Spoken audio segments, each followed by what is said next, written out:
On this episode of A Soul's Quest podcast, we're having a discussion with Erika Evans. Erika is a beautiful young lady who shares her experiences of maturing and adulting. Stay tuned.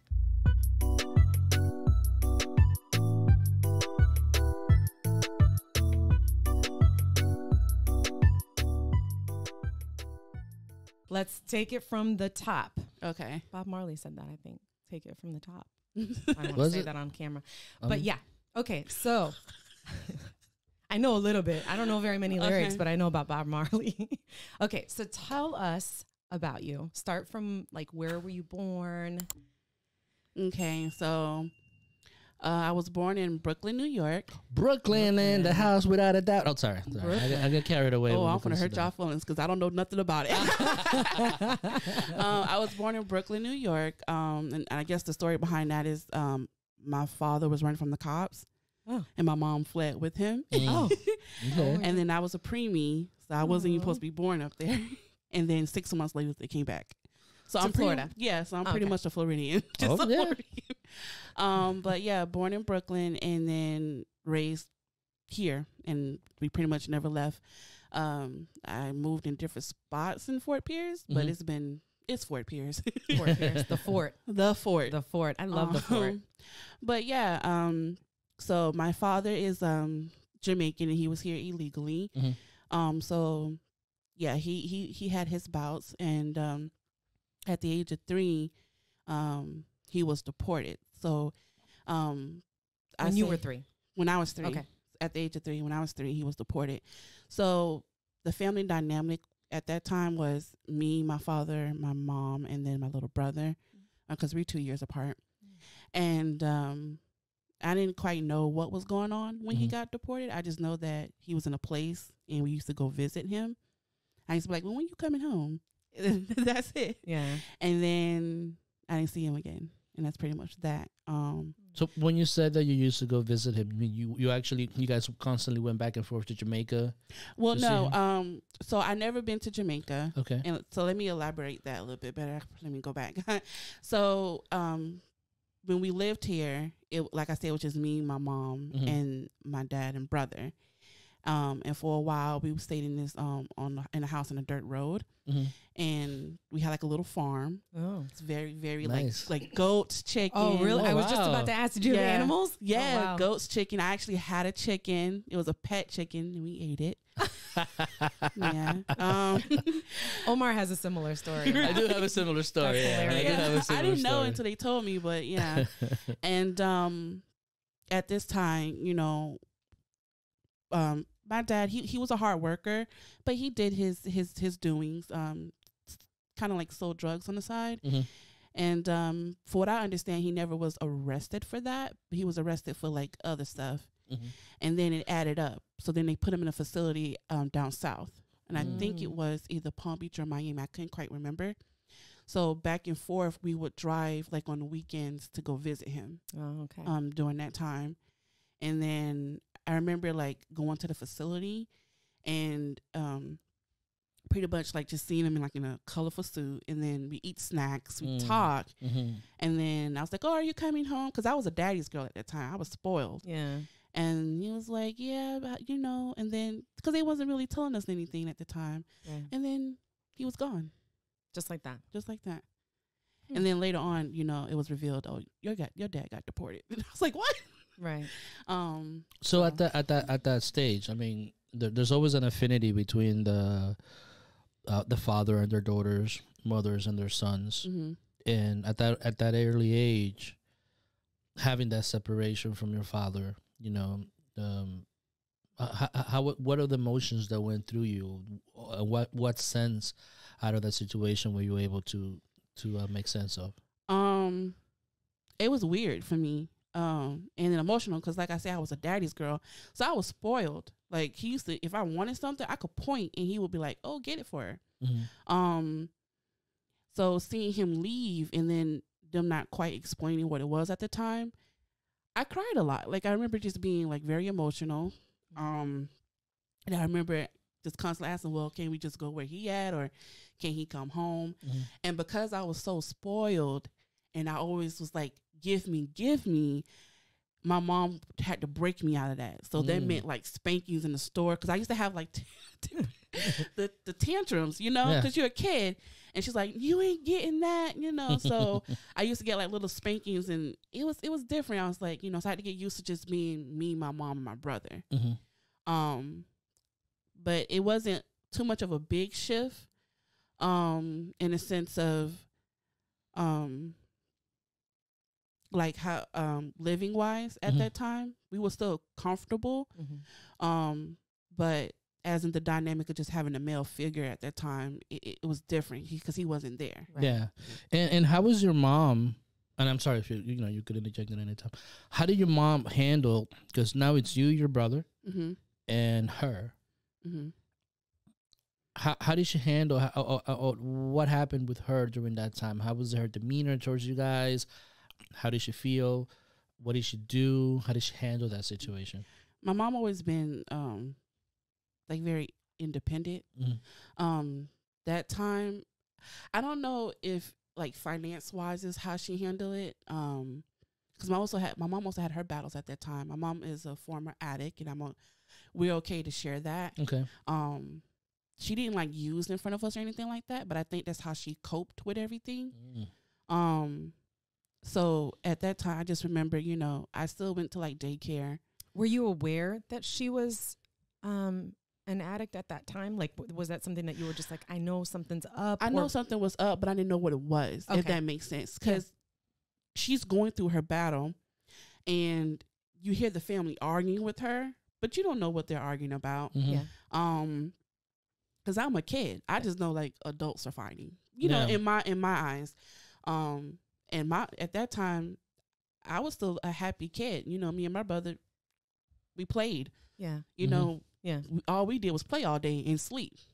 Play, eat, and sleep. So we didn't know like what was the arguments entailed. We just know that they had their little battles. And then when we left she did end up leaving that house, and we moved back with my grandmother. So I guess that's how the finances must have took place. But I mean, at the time, I didn't know what was going on. All I know is now we're in the house with my grandmother, and we're all in this one room, and we're sharing a bed. And you and your brother and your grandmother? It was me, my mom, my brother in one room. The three of you in one room. Yeah. Okay. And then my sister stayed there, my older sister, and then my grandmother. So it was just all of us in one house at that time. So when do and how old are you during this time? You know, you talked about your dad was you were around 3 when this happened. Yeah, so this is all around about the same time, 3 or 4. 3 or 4. And as a 3 or 4 year old, like what you are just taking all this in, or you're lashing out, were you acting up, or? The only thing I was acting up about is being that I couldn't be spoiled again. That was my only thing. Okay. And that's the only dynamic I took. You weren't getting everything you wanted. I wasn't getting everything I wanted. And it wasn't fair. And then it wasn't fair. And then I realized I had to share now. Because before, like, my dad will give me anything I want.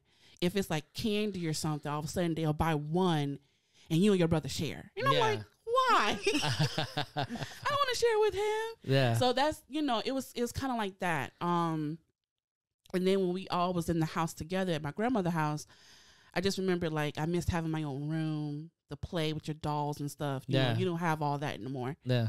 So yeah, it was weird. It was. Now, may I ask you how did your brother process everything? Because he was much 2 years younger. He was a baby. Yeah. He was pretty much a baby. So he didn't know. So for him, this is like normal then, this new living arrangement. It's just like he was.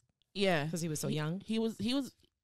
So because he was young, he didn't really have a big connection with my dad. Okay. And my dad had like a really heavy accent. So when he got deported and we used to do phone calls, my brother wouldn't talk to him. Okay. Because he couldn't really understand him or break down what he was saying. Gotcha. Versus me, I'm telling him about my day and all this stuff. And I'm like, oh, when you coming home? And my brother's like, yeah. That's just, that was his, you know. Yeah. And he was like, well, how you doing in school? Good. Yeah. It was very short for him. He you know. And then as time grew on, my thought about how my dad being deported and our relationship changed, But at that time, I was so connected to him and wanted him to be back. Yeah. It was mostly me. Yeah. Yeah. But brother, he was just there. He was just there. He was just there. Yeah. So he was too young to kind of comprehend it. Yeah. To comprehend what was going on. Yeah. So as you progress now you're living with your grandmother. You went from, having space, being spoiled, and now you're with your grandmother, Mm-hmm. your older sister, smaller room, less Mm-hmm. space. How did all that feel? Crowded. Very, very crowded. But fun at the same time. Mm-hmm. Cause your grandma cooked, so we ate good. Yeah. My older sister was there, and I followed her everywhere. I was basically like her kid almost. I bothered her all the time. Was always in her stuff, always in my grandmother's stuff, like her makeup. I stayed in trouble for playing with makeup. Like it, it was fun. And then there were times where it did get difficult. Because like I said, I didn't know what they were arguing with my mother about, Mm-hmm. but I knew it was something. So it was about her getting clean, and then they put her in a facility. And I remember we used to visit her, and my mom was a Spitfire. She cussed like a sailor. So I remember just the arguments. And then at the time, me and my mom and my brother used to take like these night trips. I didn't know what these night trips were, but I just thought it was cool. Like because I was a night owl, always have been, never broke that habit, even as a kid. So she would like pick us up, or we'll get up and then we'll go drive around town. She'd get us a little 25-cent juice jugs. Y'all remember those? Yeah, quarter juices. Yeah, and then the quarter chip bags. Yep. It would sit in the back of the car. And Sorry. It was quarter waters is what they used to call them. Yeah. Yes. Yeah. They still have them at the cookouts. But we used to take these trips, me and my brother and my mom, or just me and my mom. And I didn't know she was going to buy what she wanted. Oh. She never used in front of us. But those night trips was her going to get her supply. Yeah. But her fix, so to speak. Yeah. But for me, it was just a midnight ride. Like I was like, we get it's almost like like you're bonding. Yeah. And you get your little juice and your chips and your mom, and you're hanging out with your mom. Yeah. And it's so you don't know any different because she didn't do it in front of you. Yeah. It was just. But that's when you go out to get those things. Yeah. And it was cool. So we used to, take these trips. But in the process of taking these trips, I developed like a fear too, a phobia, because we used to always run out of gas. I read that. And I was like, always run out of gas. Really? On the darkest roads too. Yeah. Just the dirt roads and stuff. Yeah. And I was sitting here like, we used to have to get out and help her push the car. We were so scared. We were little then. I think I was about like maybe 4 or 5 at this time, because my brother's not old enough to walk and help, Yeah. So she'll probably have him like at the wheel, and me and my mom's pushing. And I'm like, oh man. So now if I get in a car, it's always have to have gas. It has to have. Yeah, you want to make sure. To have gas. And if I'm with somebody and it's on E, listen, we stopping somewhere.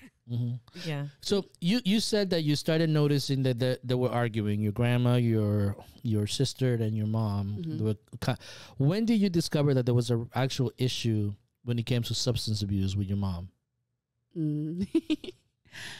God bless the dead, my god grandma. She kind of revealed it. Oh, okay. And how old were you when this came to light? I was still in elementary school. And my god grandma kind of like revealed that your mom does things to support this habit, and they basically revealed that she was an addict. And I was like, so tell me more, what's that? And then she kind of, one thing about my family, most of my family is they're kind of an open book. So I never had to go nowhere to ask questions. Okay. Even my mom. But I don't think at that time she was ready to reveal what she was doing. And then when I found out from my grandma, I went back and just asked my mom, so is this what this is? And she told me, but then I know she got like an argument with her, like, you should never told her that. But at that point, now it was open, so we just knew. You just knew. Now, what was the catalyst for her to start using drugs? Was it a separation with your father? Like, at that age, was there something revealed as to what led her to that? No, so she was already doing it even with my father. Oh, okay. This is something that happened like prior into her past. My mom, you know, the way she explained it to me, it was just something that she got into. Mm-hmm. Not necessarily meaning to, but she did. But I guess at that time to cope with things, Mm-hmm. you know, she probably was more into it than what she was. I didn't know how bad she was in it because I'm a kid. Yeah, my mom is a happy person, and she never, you know, did anything, like I said, in front of us to reveal that she's doing this stuff. I just know that, like I said, those trips at night was like a fun time for us. Mm-hmm. I didn't know what she was going to get. Yeah. Like, so for me, like I didn't process what it was until later on.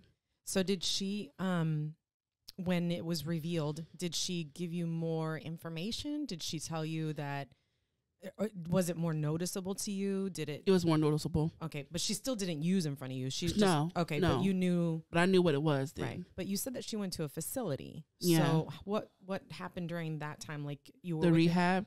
How long was she gone? She wasn't gone that long. Oh, okay. It was one of those volunteer rehabs. Okay. Like they put her in there. She got out. Okay. Pretty much. She left. Right. And then she was back home.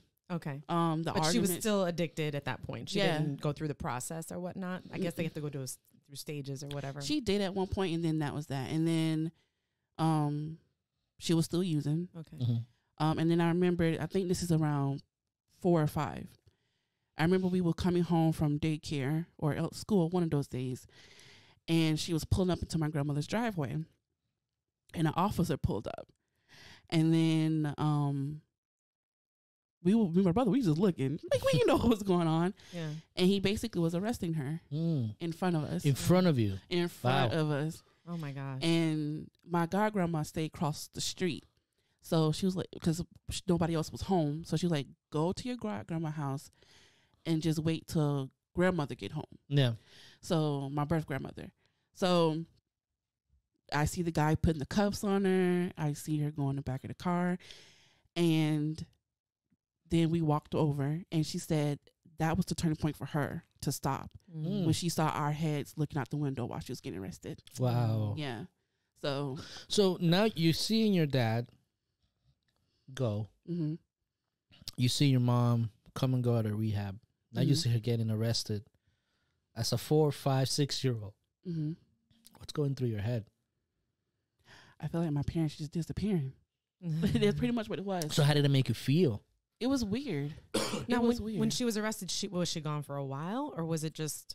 I think it was maybe like a year or 6 months, something like that. I can't remember the time frame. Okay.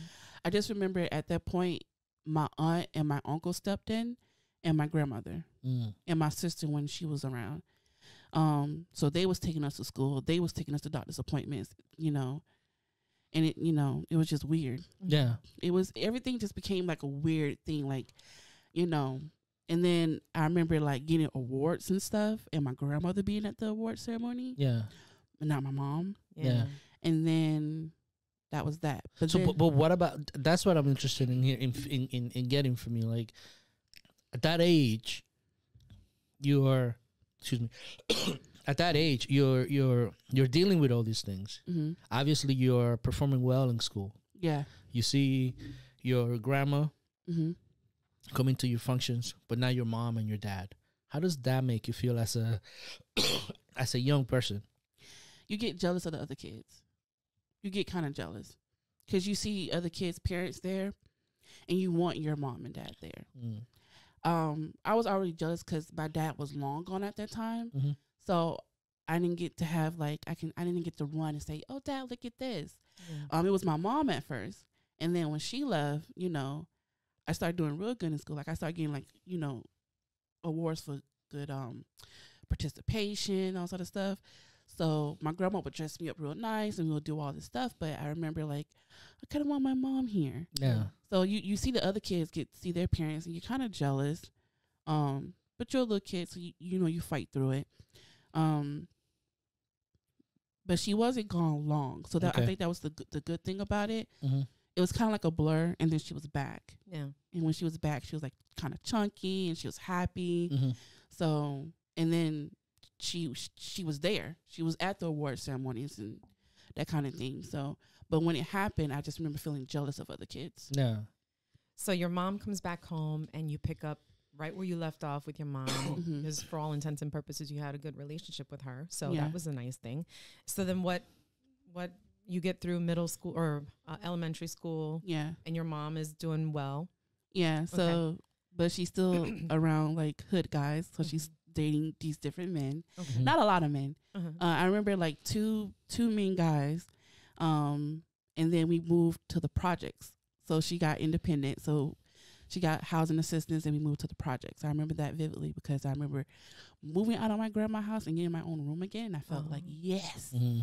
And then I loved it at that point because the projects was different. It was a whole other set of kids. Yeah. All we did was play all day.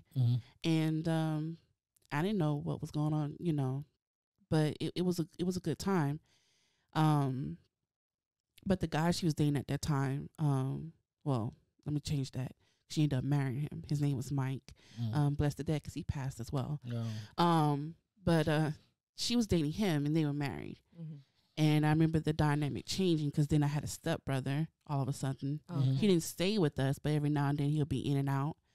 And then Mike, his family was very interactive. Like they used to always come over and hang out. And I didn't like that. Like, it was like, you know, it was weird. It went from being just like the 3 of us to the 4 of us and then like extended family. Yeah. And I was like, why are they always here? And I didn't know that me and my brother developed this like selfish habit, but it was. And then we were selfish about my mother too. Okay. Like it was even like, why she's with him, you know.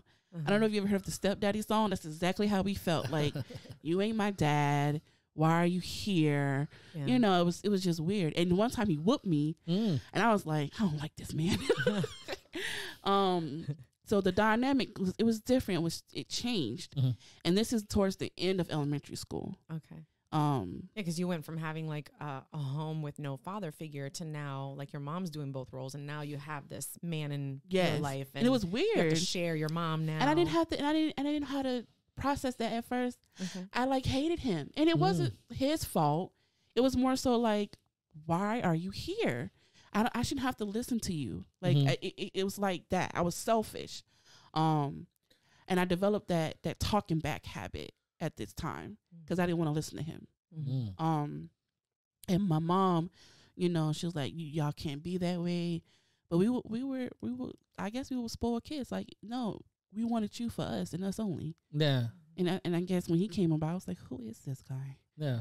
Yeah. So then we stayed there for a while and then we got kicked out because of him. So I guess we had a point. You had a point. I guess we had a point.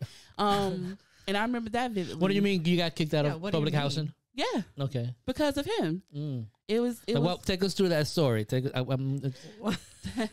So this is when it's gonna get hood ghetto movie type ghetto thing. Movie. I kid you not. We could laugh about it now, but at the time, it was you know. So my mom picked us up from school and him from his parents' house. I don't know why he was there. And then we all went to McDonald's, got our McDonald's, our little Happy Meal, and then we went home. But there's a U-Haul truck in front of our neighbor's house. And at the time, I remember asking my mom, is she's moving? Why is there a U-Haul? Because she never told us. They were real close, like sisters. And I was close with her kids. So me and my brother was like, is she moving? Yeah. And it was like, I haven't heard anything. So all I remember was opening the car door. As soon as my mom cut off the car and we opened the car door, the back of the U-Haul slams open. And it's Taz, or you know what it is, Taz. Yeah. Taz, which is Fort Pierce drug like it's like the SWAT team. Yeah. Okay. And they come out full gear, raging, and guns are blazing, and the guy, Mike at the time, he takes off. Me and my brother, we're standing there just looking, and the guy come up to us and he's pointing the gun like, get back in the car. At you guys. At us. Wow. Like, you know, get back in the car, because I guess they were trying to separate us. And my mom yelling at the officer, don't point that gun at my kids. Oh my gosh. So at the time, it's a hood ghetto story. Mm-hmm. And all I remember was just standing there holding a Happy Meal. That's all I remember. And I remember looking at the guy, and I hear my mom yelling, "Don't point the gun at my kids." And the next thing you know, she's like, "Just go to the next door neighbor house." And we ate there. And we was there for like a couple hours. And then we went back in our house. It was tossed everywhere. Everywhere. Couches was like, curtains pulled. Couches was flipped. Bed was flipped. We had to clean up. And good thing it was like a Friday evening, because we spent like that weekend just re-cleaning the house. Organizing and putting everything back together. Putting everything back together, because they was looking for, whatever he had. And at that time, I just thought it was like rocks, but it was drugs. So I seen it, but I'm a kid, so I don't process it. I just remember them having it on the table, and they say, don't touch that. Yeah. And that's the type of stuff they was looking for. They didn't find anything. Right. But I remember a couple months later, she was like, "We got to move again." So yeah. And you watching this as a young person, you see this happening. You see your mom involved with this guy, which you didn't like, and you intuitively you felt that there was something that wasn't right.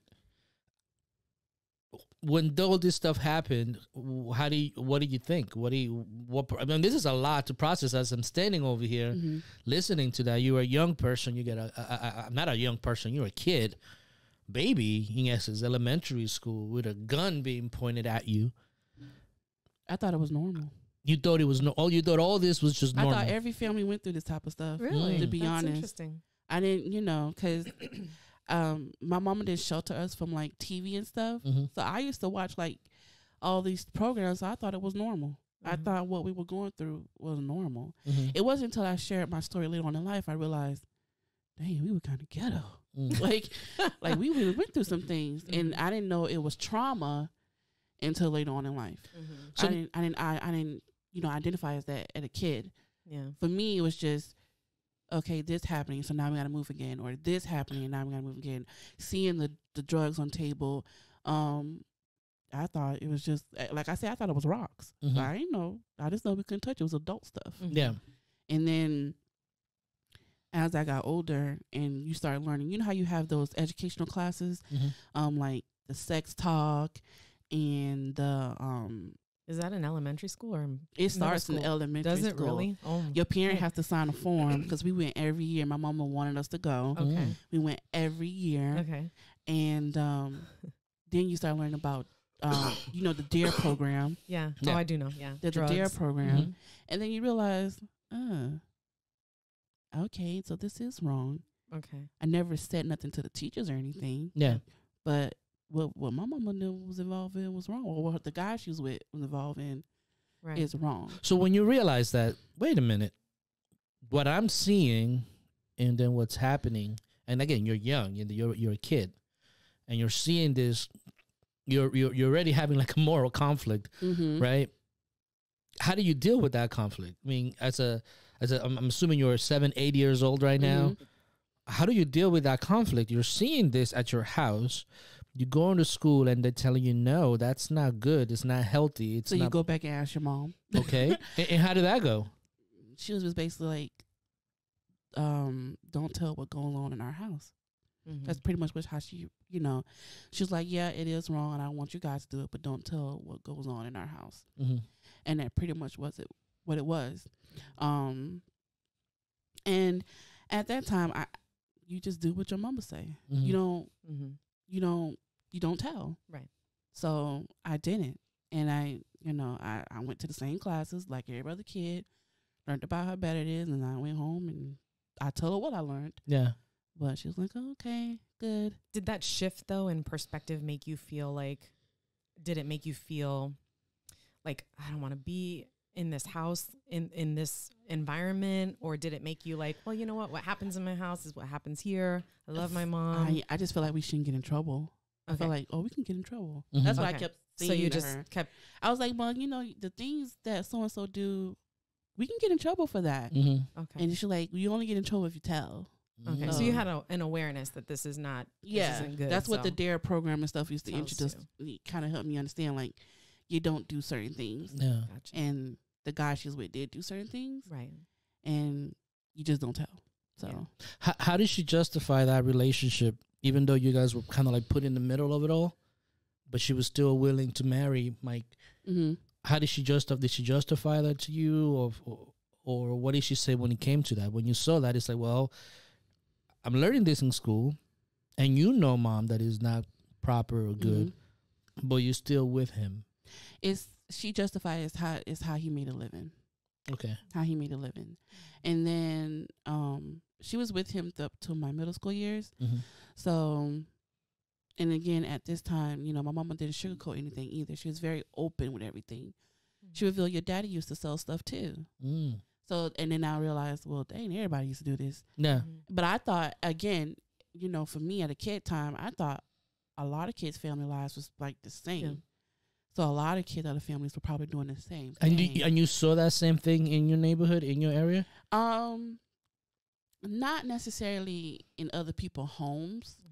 I just thought it was normal. And I just know we couldn't talk about it. Okay. Like if people ask you questions, don't talk about it. Don't tell what we do in our house, because it's not everybody's business. Yeah. And I think that's a concept a lot of families, especially African American families, you don't really talk about what goes on in your house. That's something that's always taught. So we didn't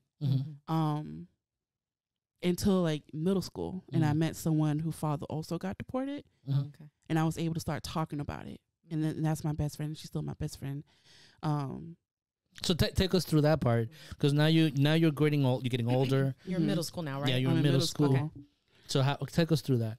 So in middle school, I met my best friend, and we connected on, both our dad is Jamaican, but she's like Jamaican, and she lived there, and I kind of was jealous. I really was, because you know, she knew something like the Jamaican slang, you know, and I didn't. Right. And then she was like, I was like, yeah, but my dad got deported. And she was like, so did mine. I was like, really? And then I said, well, why? And then his was, I think it wasn't drugs, it was something else. But I was like, but the difference between her and my dad is her dad was still talking to her and connecting. As the years went by, my relationship with my dad faded. Oh, really? It faded. We wasn't as talkative with him. He didn't made a point to call like he used to. And back then you had calling cards.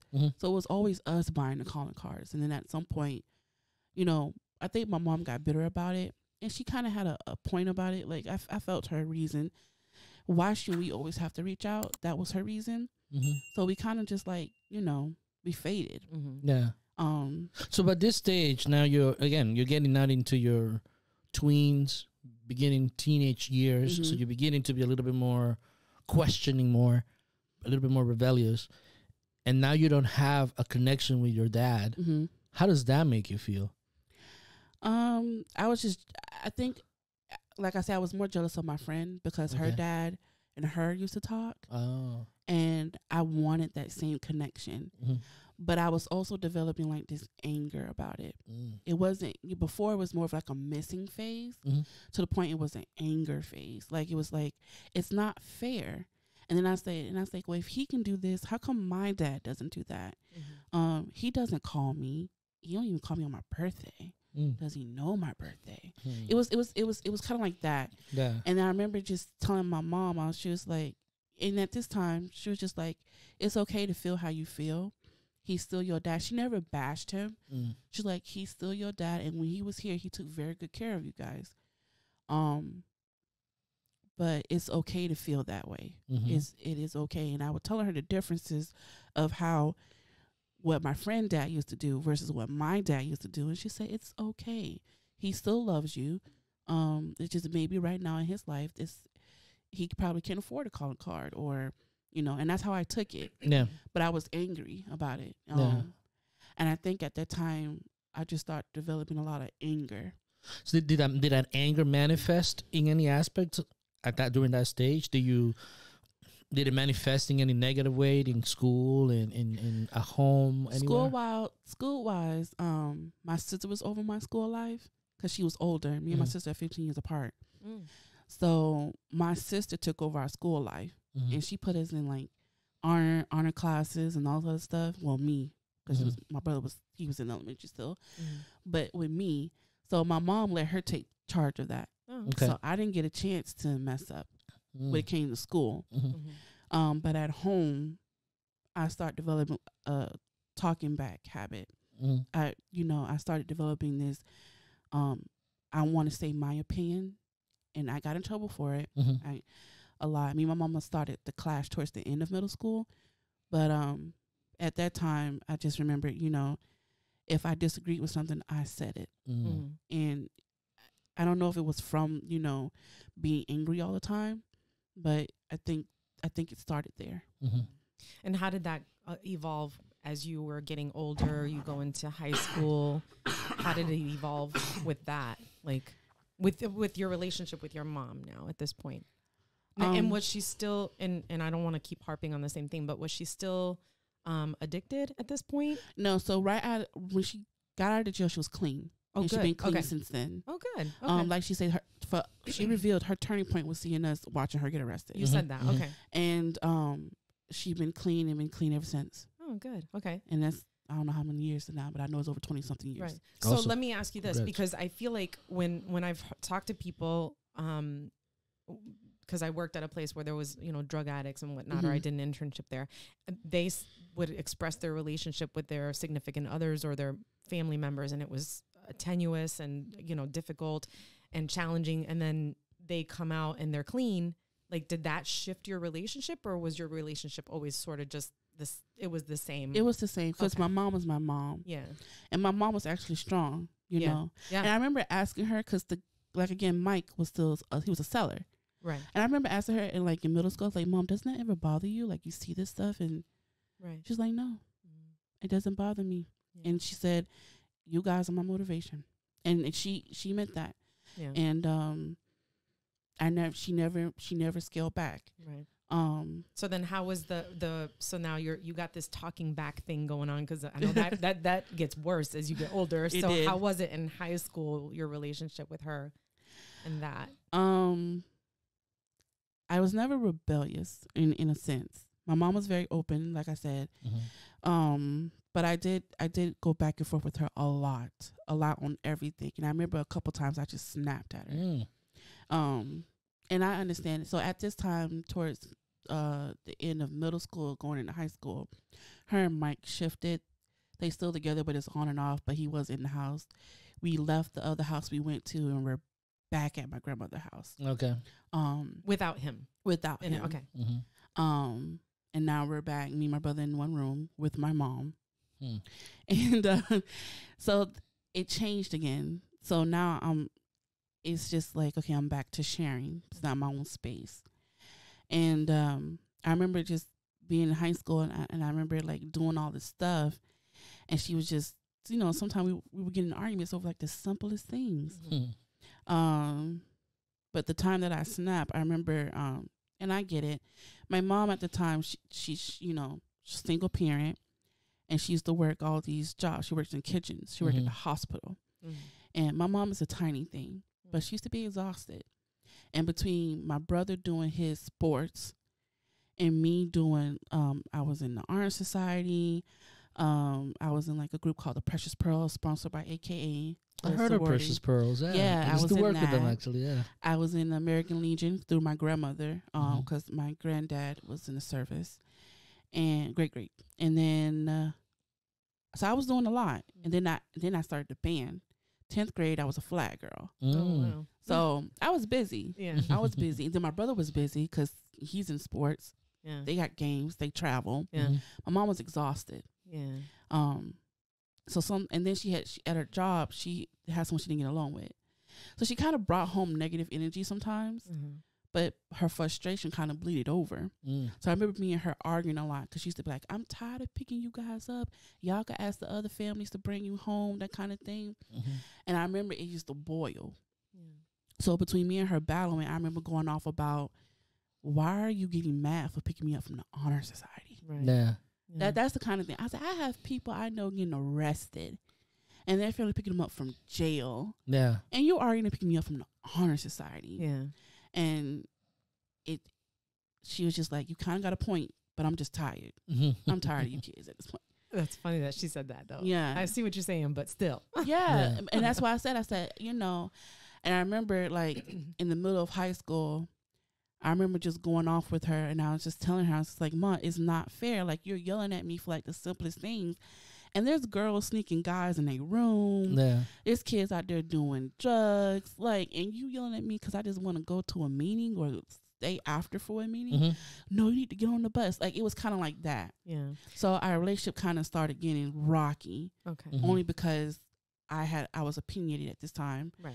And I was just frustrated with her. Right. Yeah. Now, did some of the frustration come and maybe did your anger increase or get worse because you ended up moving from having your own space, your own room, and now you're back at your grandmother's house and you're back to sharing and you're much older now. So it's like you want privacy as you get older, right? Did that sort of... It did. Okay.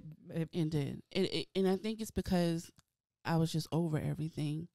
And then you're back where you have to share a bathroom. Yeah. You're back where now there's like no privacy. And at this time, you know, you talking to guys, you kind of want to talk to them by yourself. Yeah. Or, you know, and my mom didn't get us a cell phone, so we had to share the house phone. Right.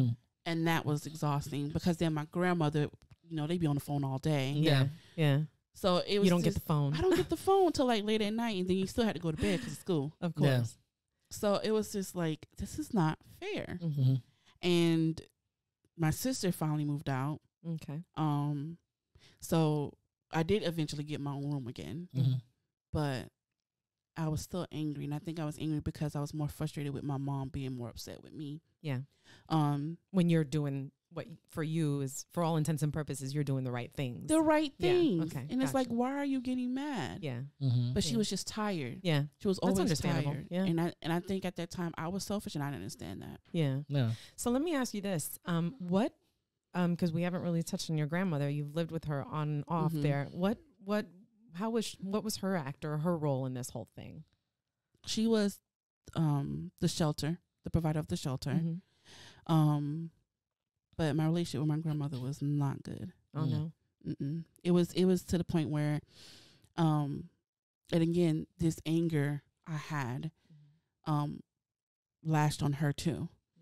And mainly because she used to say things and do things, and it used to just take me to a place where it's just like, it's not fair. Like, I feel like at this time in my life, I felt like I was getting, you know, pushed on and yelled on for like doing the right thing. Yeah. And I felt like, well, I could be out here doing all kinds of stuff. So what was the support that you needed to continue to expand? It's kind of like what you were questioning, like, yeah, why are you not supporting me instead of hampering me or being upset with me because of transportation and things of that nature? Yeah. And that's pretty much what it was. Like, I didn't understand, y'all are getting mad because you have to pick me up. But yet I have people who, you know, doing all these kind of things, and they family still, you know, take them places. I couldn't understand. And then it got worse because my grandma used to start saying things, you know, to me. And the things she would say would kind of make it sound like, you know, I was just a horrible person. Like, what kind of things did she say? Like, you know, you think you're grown, you're not grown. And then she'll, you know, talk about like sometimes my weight, you know, or, you know, just things like that to get to me. Like picking on you? Picking on me almost. Okay. And I get it. I think at the time we all was just angry and frustrated because now her house is not to herself anymore. I think that's where she was coming from. Yeah. And then my mom was so frustrated because, you know, it's just her working all the time. And my mom worked. Like, she missed a lot of our events because she chose to work. Yeah. And then me, because I'm trying to do the right thing and I'm getting flack for it. Yeah. Meanwhile, there's my brother.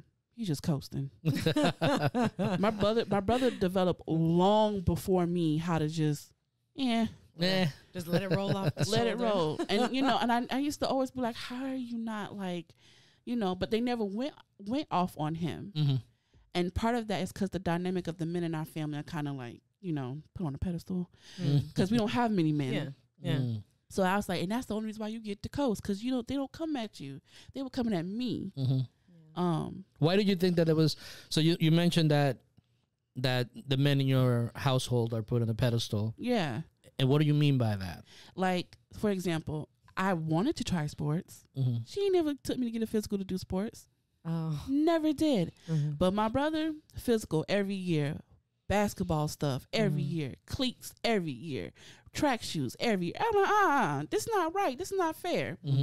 Then you come at me because I want to stay late to school to do band practice. Or the bus, after you do a game for flag, they'll take you all the way back to the school.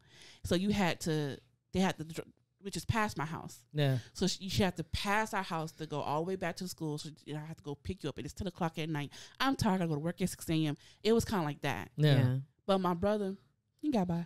Yeah. And it wasn't fair. But then to him, he was just like, I don't know why you're yelling at them. It's pointless. He developed this real nonchalant habit about it at an early age. And he still do to this day. He still do. Me, I'm just learning how to not lash out. But before, I was angry and I lashed out about everything. So you felt somewhat, I mean, for lack of a better term, discriminated against because you were, you know, here's your brother. He's younger. He's just into sports. And yes, there's a few men in the household, but you're giving him everything. I'm doing just as much. Academically, yeah, but it doesn't equate to the same thing. Like, what do you make of that? Like, they were proud of me and everything. I put it like this: they were proud of me when it came to gossip. When they want to tell other people, to brag about to brag. You. Okay. That was my grandmother's dynamic. To be honest, to be proud of you and brag about you, but never to you. Yeah, like, but I was like, you know, it was so weird. So I vividly remember my grandma gossiping about me getting something on the phone, and I'm just like, but you yelled at me because you didn't want to go pick me up. Like, I don't. It was kind of like that. Yeah. My mom, on the other hand, she was very proud of me, but she showed it in different ways. So even though we clash, I used to say things and it used to be on point, and she used to know I was right. So instead of saying sorry, she just let me do certain things. Like, I begged to get a tattoo at 16. And I begged for 2 years, but when I turned 16, she let me get it. And then I wanted a Chucky doll, and she went and got it. So she was treating me in other ways, but then she'll go back and lash at me, and we will still go back and forth. Still go back and forth. But then if I needed her car, she'll give me her car. It was kind of like that. Okay. And then, like, at the time, my mom used to let me go to the club. She used to let me, because my friend worked at the club. And she used to let me go. So it was kind of like that. She used to reward me in different ways. Yeah. Okay. So she never really verbalized it, but her actions made it. Yeah. Like she was like, I do need to cut it out, but we still ended up going back and forth.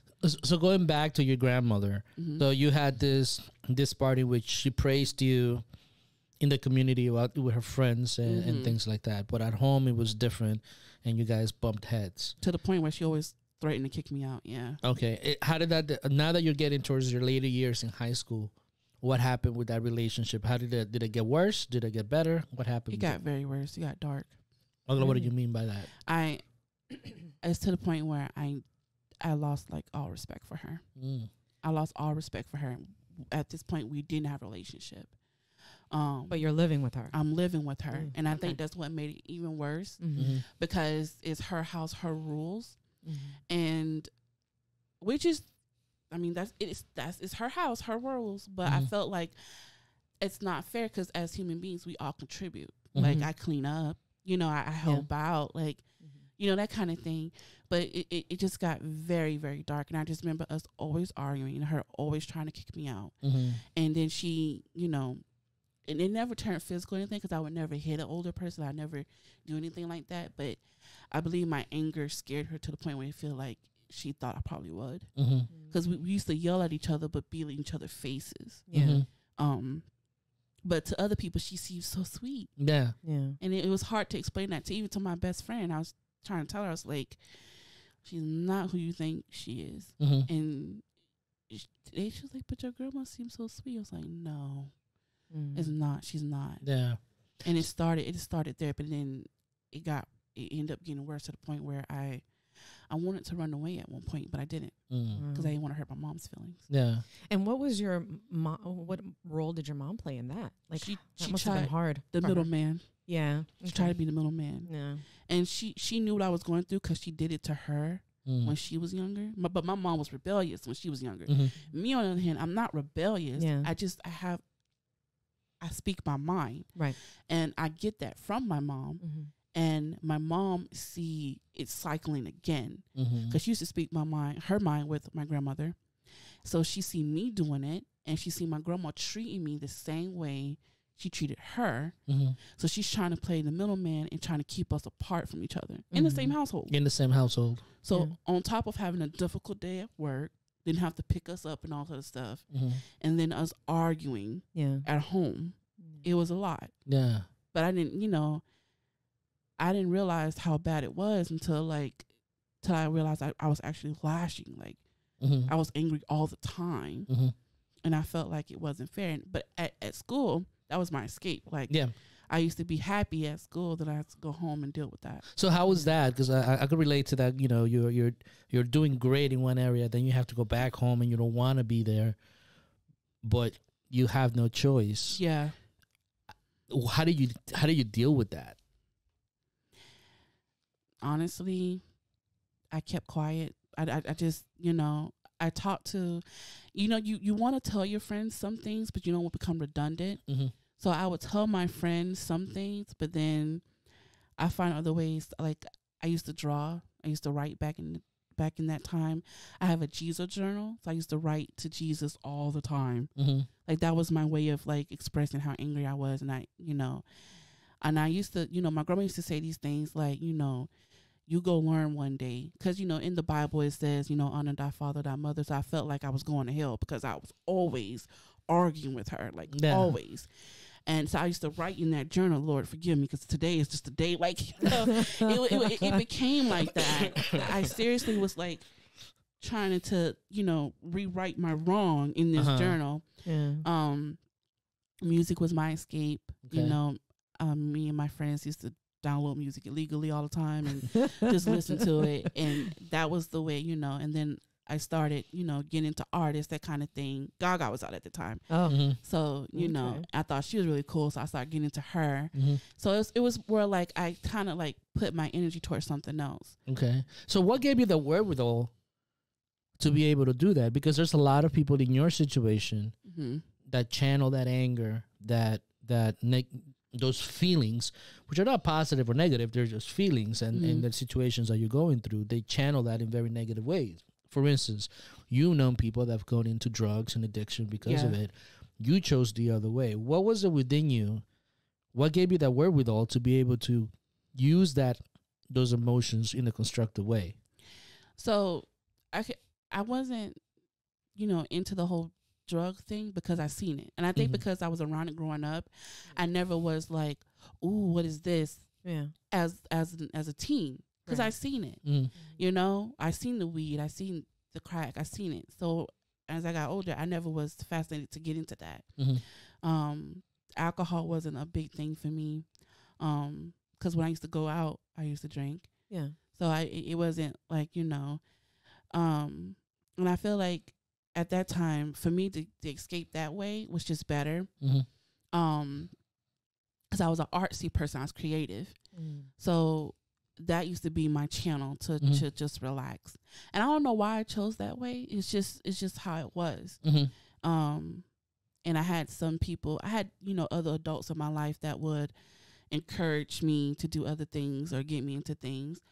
Okay. I guess they saw the leadership aspect in me. I never did, but it used to get me to do things like, say little speeches or do volunteer hours or that kind of thing. And then when I had free time, I either play video like Sims or something, and then draw or do something creative or color. That was mostly my thing. Tell me a little bit about those people in your life, those adults that kind of like encourage you to do those speeches, to show those little potential. Is there any particular people or certain people that when you think of that pop up into your mind? Yeah, it's a lot of people, actually. A lot of people. Give me some specifics. I'm trying to go down the line. Well, I was in educational talent search at the time. Miss Alvarez, Miss Evans, Tequila Evans, how you doing? And my cousin, Misha. And they was in education talent search, and they would challenge us to do like leadership roles. So like when I was in high school, I used to be the one to go get the kids for the meeting.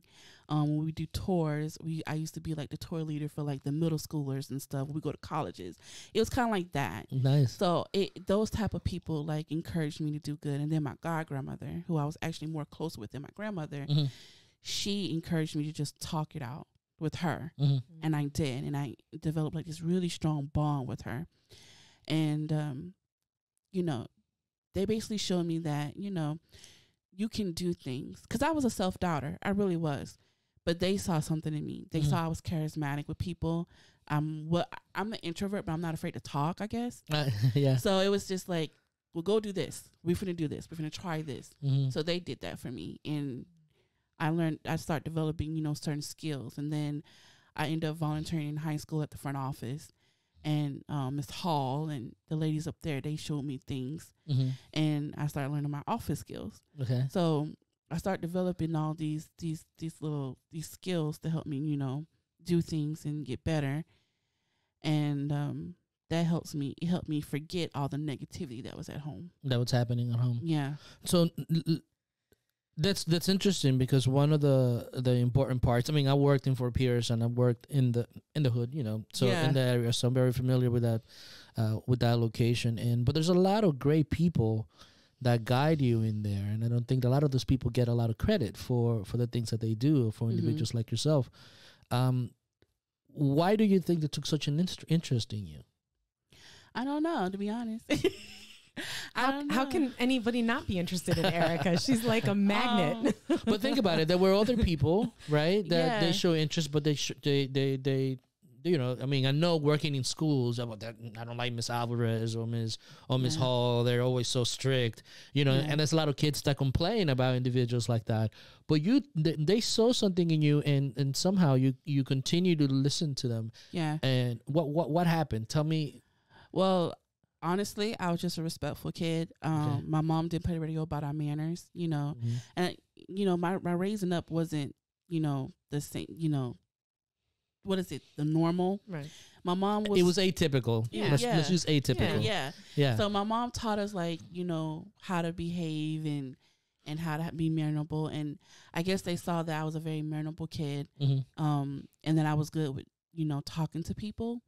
So they would take that and use it to their advantage. Like, well, we're gonna teach you how to do this or show you how to do this. And I did. I learned. You know, when it came to educational talent search. You know, for them, you good with the other kids, so therefore you can lead the group. And I led the group. I didn't, you know, I didn't want to do it, you know, why? But those are the type of things they had me doing. And then when I was in the high school, you know, I learned quick. I learned very quick. And Miss Hall picked up on that. Yeah. She's like, well, I'm going to show you how to do this. You're going to do this, that kind of things. I learned how to work a copier, quickly type, that kind of thing. So they took advantage of it for their sake too. Yeah. But I think they just gravitated towards me because, you know, I was a very nice kid. I didn't give them flack either. I was always taught, listen to adults. And some kids would be like, I ain't doing this, you know. I would say that. Yeah. But I also end up doing it because it's just out of respect. So now you're going into, you finish high school, you graduate, thank obviously. God. I know, oh girl. I know. When you graduated high school, were you like super like, oh, thank God. Actually, I liked the high school. Okay. I liked the high school. My high school was fun. Was it? Yeah. And because my mom gave me kind of freedom too, it was like, I had fun. I was kind of sad though, because a lot of my friends, my close friends, we were separating. Nah. Yeah. Yeah, because you're not seeing them every day. Yeah. Because everybody's going different directions, right? Yeah. It was weird, but I was like, oh. But I was nervous and excited at the same time. Yeah. Yeah, that's always an exciting time. You're like, okay, now I'm an adult. Yeah. Yeah. So now you do you go to college? Like what happens here at this point? So again, like I said, my sister was over my schooling. Right. My mom just wanted to get us through high school. That's it. Yeah. High school. She's like, I just make sure y'all graduate with a high school diploma. So y'all can get a job. That was her goal. Yeah. She didn't see me going to college. Really? And that wasn't like a negative thing. It's just her growing up, they had to get a diploma. Right. So that was the expectation. That was the expectation. And she even said this day, I did not expect y'all to like go to college and do more. But she said, I'm happy you guys did. I'm so proud of you guys. Oh yeah. I know she's proud of you. That's for sure. But so now at this time I wasn't getting into the colleges I want because I'm a horrible test taker. Yeah. Like I'm really good at school. So you mean like the standardized test. Oh, standardized test. Oh, I am horrible at that. Same. And I could be really good at a lot of like English and history. I was great. Like ask you to write a paper, you'd have been fine. Yeah. But they want you to take these tests. I hate those tests. But the reading test, I was just like, what is they saying? In the time frame. Yeah. So I didn't get into the colleges I wanted. Did you want to like leave the? I did. Wanted to leave for okay. I wanted to go because again the house dynamic was still stressful. Yeah. Because me and my grandma are still going at it. Okay. And I wanted to escape. I really just wanted to disappear. Yeah. But I started feeling like a failure because I wasn't getting what I want.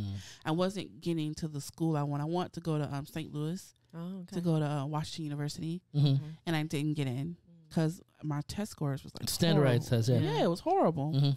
Now, did you get any tutoring? I did. Educational Talent Search gave us tutoring, whatever. It's just I'm horrible when it came to the test. Yeah. I think it's the pressure of like the time. Yeah. And then these paragraphs, and you're just like, what? And you got to read it over and over and over. You know what I mean? And even they were trying to understand. I was like, why is you not? I was like, listen, I can't. I go blank. Like I freak out in the middle of a standardized test. Yeah. And that's something I always struggle with. But I can understand how you would have like this self-doubt because you're feeling like not. I don't know. Are you feeling like you're not adequate enough to get into these bigger schools? I was, and then I wasn't getting any scholarships at that time. I felt like a failure, and then it was getting close to about that fall time, and I remember I was like, "Well, you know what? I'm just gonna go to ASQ. It's the better solution." I hated it because I had to stay home again. But it was the better solution. Right. So I bit the bullet and I applied to ASQ. Good thing I did. And because I was heavily involved with Education Talent Search and doing those leadership things and going to all the events, I ended up getting a blessing through them. Eileen Stork and Holly Macias. They were over the enrollment and they had like a raffle and I won like this little $500 scholarship. Oh, wow. Through them. Nice. Okay. And I was like, well, that's great because I didn't know how I was going to pay for certain things. Yeah. I applied for financial aid, but it didn't come in at the time. Yeah. And then I remember Mr. David Little from the foundation department. He told them, oh, well, she actually qualified for this, so let's sign her up for this. And I ended up getting another scholarship. Nice. So I was able to pay for my first semester through scholarships. Nice. Through the help of those 3 people, and I was truly grateful. Nice. And it was actually a blessing that I stayed home. Yeah. How so? Because I got the scholarship there. Okay. Because at that time I wasn't getting anything and I wasn't getting any scholarships. And I felt like, dang, I must really suck at writing or I must really suck at everything because I wasn't getting anything. And my friends were getting scholarships and everything. And I'm sitting here like, dang, is something wrong with me? What did the counselors tell you about that situation? Keep trying. Just keep trying. Keep trying. And they, something will come through. And it did. It did. Through them. It did. Yeah. You mentioned earlier that you felt like a failure, after going through high school, honor society, high awards and high achievement. And then to get to this point, how do you deal with that sentiment? Because that could be a very detrimental sentiment of feeling like a failure educationally when you strive for something and you don't get it. How were you able to deal with that? I just came more angry. Okay. I just felt frustrated. I was always frustrated. And again, I felt like I didn't amount to anything. Like I accomplished all this stuff, but I didn't amount to anything because I wasn't getting the next chapter as easy as I was like in high school or in middle school. And I felt like, dang, life is hard, you know? So my first couple, you know, months out of high school, you know, it went from being all excited to like, dang, I ain't getting nothing. I don't know where I'm going. Like it was rough.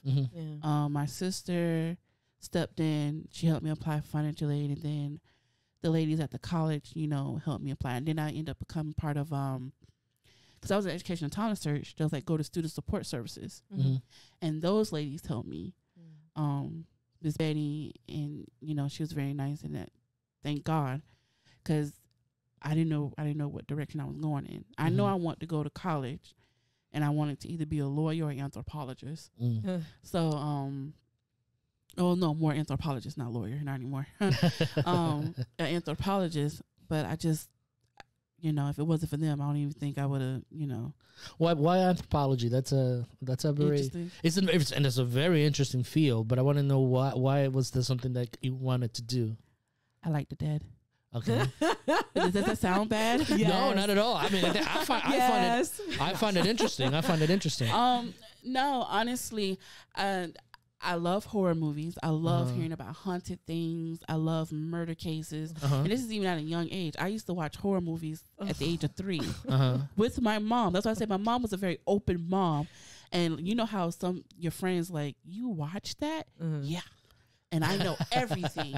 The sex scenes, all that. I saw all of that. I thought I was cool then because of that. You have one up on everybody else. Yeah. So as I got older, I was like, dang, you know, especially getting into like criminal cases, I want to be more involved in that. Just knowing that how people are so evil and can harm people. I want to help solve that. At the time, Bones was out, but I wasn't watching it. I just knew I liked it looking at bones. Okay. And skeletons. Maybe because I'm obsessed with skeletons. Yeah. And then I realized I was researching careers, and I saw anthropology, and I researched some more. And I was like, oh, this is kind of cool. I want to do forensics. Yeah. So, yeah. Okay. So I went there. So how did that play out in your college quest? Quest. So RSC really doesn't have an anthropology program. So I went to AA, and I got my AA in anthropology. They had the classes. Okay. But they were hard. They were very hard. And it wasn't forensic anthropology. It was just like the general anthropology. And it was cool to learn, but they were hard. What do you mean by like hard? Yeah, like what does that mean? In the content or the content of the class? Okay. I didn't know it takes. So me looking like when I researched it, I'm thinking it's all bones and, you know, because I only was looking at the forensic aspect of it. Yeah. But anthropology is the study of life and the biology and the makeup of life. Right. So I didn't realize all the dynamics that went into it. So when I went to the class, it was the first part of the class, you learned about like tribes, where you come from, homonyms and that kind of thing. Yeah. And I'm seeing him like, what is all this? Like, I just want, where's the bones aspect? You know, like, where's that? Right. And then, you know, the teacher was showing all these weird films. And I'm sitting here like, I don't want to learn about this tribe. I want to learn the bones. Like, where's the bones? Yeah. So it was that. And then the second part of it is really learning about like, the evolution of how we came about from like fish or to like from fungus. I was lost. I was like, sir. Then we were apes and bones. Then I'm like bones. And then I found out they did have a forensic anthropology class. Signed up for it. So excited. It was canceled. It was canceled. And they never told me it was canceled. I found out the first day of school. Oh man. Yeah. So I was just like, dang. He was like, not enough people signed up. I'm like, what is wrong with you people? The bone part is cool. Yeah. But I did learn like the basics, like how to tell like a human skull, like a human skull, kind of like from an animal skull, a woman from a man. So it was like, you know, interesting. Yeah. Like I learned like, you know, our brow bone kind of define what we are in our jawbone and the back of your head. Like a woman back of the head is softer than the men back of the head. Like it's like that kind of thing. Is like, it really? Yeah, it is. I feel like my head is hard. No, because I'm hard-headed. No, I'm stubborn. And if we was to strip you down to your bone and strip him down to his bone, like your brow bone would be different. Really, that's interesting. Ours more curved versus the guy. Like, so I did learn some cool things, but it wasn't all what I wanted. Yeah. So when we got to that part of the class, I was happy. Oh yeah. The rest I was like, Yeah. So now that you got there, it's like, oh man, this is cool, but it's not where I want to end up. What happened after you got to that point? I questioned my next career move, or my next, I would say, educational move. I knew I wanted to work again with the dead, but and at that time I was still frustrated because I wanted to still move. So when I received my AA, I was like, should I stay or should I go? But I had a really good cushion spot at the college. I had got a job there. I was working in the IE department under Dr. Tina Hart, and I developed really close relationships with the ladies that worked in there. And you know, I was kind of spoiled a little bit. I was kind of spoiled. Like, they spoiled me, you know. I could come and go from work as I pleased, and it was just really cushion. Right. So even though I wanted to go, I'm like, but I kind of got like a good setup here. So I started reevaluating everything. Like, what can I do? What can I take? So I went back to Miss Betty, them, and Student Support Services, and they say, well, won't you try criminal justice? And at this time, the bachelor's degree program at RSC was like kind of unwrapping and developing. Yeah. I wasn't in the first class, but I was in maybe the third or fourth set of classes that graduated with the bachelor's from RSC. Oh wow! But at that time, it had just opened, so we reworked my thing to make sure I had all the right classes. And then finances took a brunt. You know, I was like, you know, it'll be easier if I stay here. Yeah. Financial aid will be, you know, help. You know, I won't have all these student loans.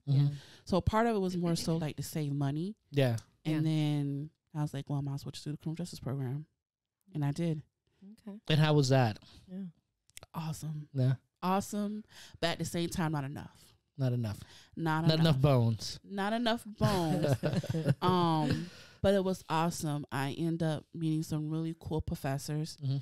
And I learned a lot. And then one of my professors, she's a Spitfire. I love to death. You know, she is Dr. Kimberly Masnick. She kind of like led us into like conversation. And I learned a lot. Got to tour jails. You know, it was an eye opener, but it was fun at the same time. Tell me about eye opening in the criminal. My bachelor's degree is in criminal justice as well. Tell me from your perspective, what was so eye opening about going through that process of learning about the criminal justice system and the intricacies of it all? Knowing that everyone's situation within criminal justice could be different. Not only that, cases can go left or go right at any given moment. It all depends on the setup, but even if you set up in a case, it could still go left. Yeah. I found that very eye-opening. And then when we started talking about the issues, like I know what variant laws was, like these variant laws that are like hidden within laws and all that. I didn't know about none of that stuff. So to learn about that, I thought it was really cool. And then when we start touring jails and understand the dynamic of a jail, I was like, wow. Because you see it on TV, but it's not the same. No, it's not. It's definitely not the same. And then when we start having the conversations in class and learning everyone different perspective, it was like, wow. Like I remember one conversation was marital rape. How you get raped when you're married. And I remember like there was an ex of mine. He was in the same class of mine. Oh. And he didn't believe that there was rape within marriage. And I remember like, what? And I actually dated this guy, like, and I was embarrassed. I was like, I'm glad I didn't tell nobody. Only one person knew. I'm like, glad I didn't tell nobody I dated him. But to learn the different arguments about different immigration or drug laws, and just it's criminal justice itself is vast. So to try to learn to break down everything was it was unique. It was fun. Let me ask you this, because to touch on that whole system and you seeing from a child's standpoint, you know, seeing your dad go through it, seeing your mom go through it, how did that perspective change?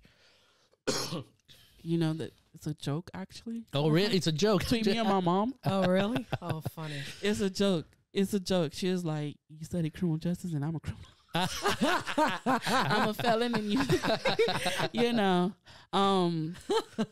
And the irony, and it actually when we get to that part, it actually fall back. She'll pop up. Her and my dad will actually come back up. Oh, really? Yes, in my later life. But at that time, she was just like, you know, and I'm telling her all the cool things I'm learning. Yeah. And she's like, huh? And I was like, yeah, did you know this? Did you know that? Right. But, you know, and then I would actually go to her to talk about certain things, like when I was learning about addiction and stuff like that. So the cool thing about it was, because in college, me and my mom was repairing our relationship. Okay. Oh, okay. So I was able to go to her and ask her a lot. And she actually helped me understand the perspective of like an addict or a perspective of what to deal with someone going through like deportation, or the perspective of what you see in the streets. Well, that's interesting. So I had like a kind of... You had a practical... Yes, I had an actual, instead of the theory. And I actually used her for like a lot of homework assignments. Yeah. Oh, I'll bet. Yeah. You got A's? Heck yeah. Heck yeah. I think at one point, one of my teachers was like, oh, would you have your mom come in? I was like, nah. Because she cussed like a sailor. I was like, nah, I'm good. I'm good. I don't want to be embarrassed. I already have a boyfriend in here. That embarrassed me. Yeah, I don't need this anymore. I don't need her in here. But they was like, but your mom has an interesting story. And I was like, yeah. So, but I used her a lot. When it came to, you know, the classes, because she knew stuff, especially like with the streets of Fort Pierce, because she grew up here too. Yeah. So she knew everything. So I definitely used her like as so you had like this really unique perspective. Yeah. That you could bring to the table, which is the inside scoop. Yeah, the inside scoop. Yeah. And it actually benefited me a lot. Like when we started talking like those conversations about addicts and also because, you know, some people are very what's the word I'm looking for? One-sided about it. Don't quite understand the whole dynamics of it. Yeah, they think people who does it are just people who are horrible, like they're losers or terrible people. Yeah, but you don't realize people have like trauma, and some of them use the drugs as an escape. Exactly. Yep. So I was able to develop like a compassion about it, like understanding, empathy for it, right? Because of my mom, because I knew what. You lived it, and I lived it. Yeah. So I could bring in my perspective in the conversation and tell them that's not quite what it was. Yeah. Some people actually go through things and they use it as a scapegoat. Yeah. Some people use it because maybe it's just there. Yeah. Like it's different ways to that. It's not all one way. Right. So correct. She ended up being like a benefiting thing for me. Yeah. So now that you're getting into criminal justice, you're understanding the dynamics of it. You see how it affects you as an individual, how it affects everything. What are your progression now in the criminal justice program? And then what eventually happens after you complete it? Because you did complete it, correct? Right? Yeah, I did. I graduated. Thank God. Barely, but I did it. Why barely? You say barely. You were doing good in these classes. I was doing good in these classes, but my last class, my capstone class, and you already know the story. My capstone class was hard. Okay, what was your capstone class? Tell us that story. The capstone class is a research class. And you either had to do you had to do a research paper, and it could be quantitative or qualitative and all that other stuff. But the lady that taught it was like from London. So she was like a researcher. She was strict and she was mean. Oh my God. I ain't finna say no names. We won't mention no names. I think I know who you're talking about. I think I do know who. Oh, you know, because I'm finna tell you. Listen. I know who you're talking about. That lady had us going, you know. And then even though I did my paper on like illegal downloading, because that was something I was doing. Illegal what? I'm sorry? Downloading. Oh, illegal. Because that's what she was doing at the time. I was doing at the time. I wasn't paying for music. You know. Don't come for me, FBI. I know y'all listening. But you don't do that anymore. I don't do it anymore. Right. What is it called? Oh my God! Streaming. You can stream now. No, the statute of limitation has run out, so you're good. You're good to go. Yeah. I'm not a lawyer, but I think that doesn't. The statute of limitation is gone. So you're good. There are worse things. I hope there. Yeah, it is. I mean, I put it out there. But when I was doing the paper, I learned that some people did get caught and had to pay some money. Really? Yeah. Oh, interesting. And then I ended up interviewing a class, like doing a survey. But you know, through science, we're protected when we do surveys and stuff like that, like the legal parts of it. So I had to get approved from the school. I had to get all that improved. And I had to get approved by the teacher. I was actually in music appreciation. I used that class to survey. And then he had to approve it. And then I had to do it. It was a lot. And then the last night the paper was due, I couldn't find the submission button. Oh. And where you upload and submit. And it was past the deadline. Oh. I freaked out. I hyperventilated. My mom got scared. She thought I couldn't breathe. It was weird. Then I went to the lady the next day. I cried. She's like, you have an A in the class. I'll just accept the paper. Because I had emailed it to her. I was like, I couldn't find the button. She was like, it's okay, Erika. I'll accept the paper. And I was like, oh my God, thank you. Well, that's like your, I get it because it's like your last It was assignment. the last class. You worked so hard. I refused to do this all because if you didn't pass, you had to do it over again. Yeah. I was like, I'm not doing this paper all over again. And you went through so much. You did a quantitative study. Yeah. You did all these surveys. That's a lot of work. You had to go get approved. Like she really made us do it like actual researchers. Good. To the point where like you had to get documents, all this stuff. I like just to hand out a 10-question survey. Oh yeah. Like, lady, come on. So yeah, that class was hard, and I refused to take it again. But you did it. I did it. Yeah, I did it. So now I didn't know what I wanted to do anymore. Okay. So you earn your bachelor's degree, and now you're just like, okay. Yeah. What now? And then the Christian job I had to give up because it was a work study job. Oh, that's right. And you're was done like, with school now. Yeah, it's like, you done with school, you kind of got to go. And they hated to let me go, and they was trying to get me a full-time, and it wasn't working. So I ended up searching until I found a part-time job, still at the college. Why didn't you go in to look for, excuse me, a criminal justice job? I know what he's going with that question. Yeah. Yeah, why didn't you go into looking into a criminal justice career? I did. Oh, you could. But at that time, it was mostly like law enforcement. Okay. And I'm not the most physical person. I wasn't going through the academy. That was your brother, right? Because he got all the sports gear. He got all the sports. Yeah, but also law enforcement isn't for everybody. I mean, yes, it's true. That's not. I wouldn't. I mean, if I did, I wouldn't want to be like in the field. I would want to be like someone in the background, like the dead people part. That's what I wanted. Yeah. Crime scene investigator. Crime scene investigator. Is that what? Yeah, that's just what it is, right? Yeah. And at the time, I had an opportunity to work at a funeral home, but I was like, well, why would I want to work there? That's not going to help me. I thought it wasn't going to help me, and then I found out you should have done it because you could still get crime scene if you worked at a funeral home. Oh, okay. Because really? Because you handled the body. If you handled the body, you at least know how to handle human remains. That's how they see it. Human remains. Okay. So that you would have been able to gain that experience of being around bodies and doing that, and that you properly know how to handle human remains. Okay. But I didn't take it because I thought like, how would that help me? I didn't know at the time. Okay. So I ended up working at a call center instead. Okay. And I didn't give up my search. I kept looking though. And then I did land a job in criminal justice as case manager. Okay. And that was something. Tell us about that. It was hard. It was hard. I don't know how. What's difficult? Was it challenging? What was it? It's the dynamic. You learn so much in the program. Yeah.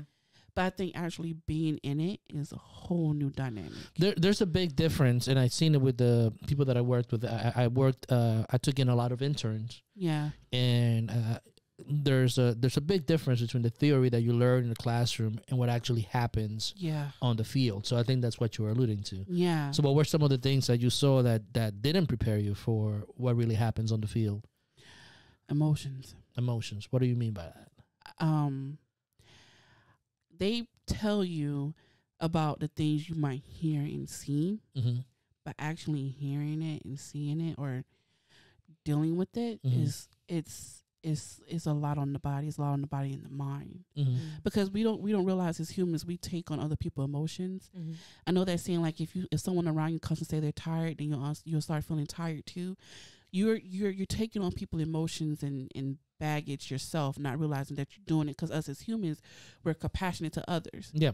So when I was hearing these stories, I was feeling for these kids because I ended up being a case manager for juvenile facility. Okay. And I wasn't making a lot of pay. It wasn't a lot. And I ended up falling in love with those kids. I did. But their stories were something. Mm-hmm. And I thought my story was tough, but these kids were really going through it. Mm-hmm. You know, just to share like a few of them. Like one kid, he was selling drugs because he wanted to help his mom. Mm-hmm. Yeah. Got caught selling it at school, and you know, he was like, "Miss, I just want to help my mom." Mm-hmm. Versus some, you know, like one kid, he had a really bad relationship with his father, so it turned physical. To like, you know, and he cried about it. And you interviewing these kids, and it's hard not to cry and be like so formal with them. Yeah. But that's what I was dealing with. And it took me back. Like I actually had to apply what I learned, but I was learning so much more. On a personal level, because now everything kind of like meshes together, right? You're beginning to apply what the lessons that you learn as a child and that trajectory to now being able to use those lessons into your professional life. Yeah. And so I want to kind of like go back a little bit into what are you going through as an individual working now, being more self-reliant, being mature about your life, being able to integrate lessons. What's happening with Erika at this stage in life personally? Personally, I was just going with the flow. Okay. But I wasn't setting any more goals for myself. I wasn't doing any goals. I think I started, I don't know if I could label it as that at this point, but I guess it was like depression. Okay. I think it was depression because I found myself being comforted by eating, and I gained all this weight. And then I didn't have like no other outlet. So I everything became redundant. So I just do work and home, and home. Dealing with my grandmother. And then what do you mean the same situation was still happening? Same, because now I was making money, but I wasn't making money. So she thought I should contribute more, but at the same time I didn't have it. Right. And that caused another strain. And my mom's still playing the middle person. Yeah. And then I have to deal with that and then go to work. And here I am dealing with these kids and their problems. Yeah. So it was a lot. And then I didn't have like an escape. So I just it became redundant. But then I did find an escape. I ended up really flooding on my godgrandmother.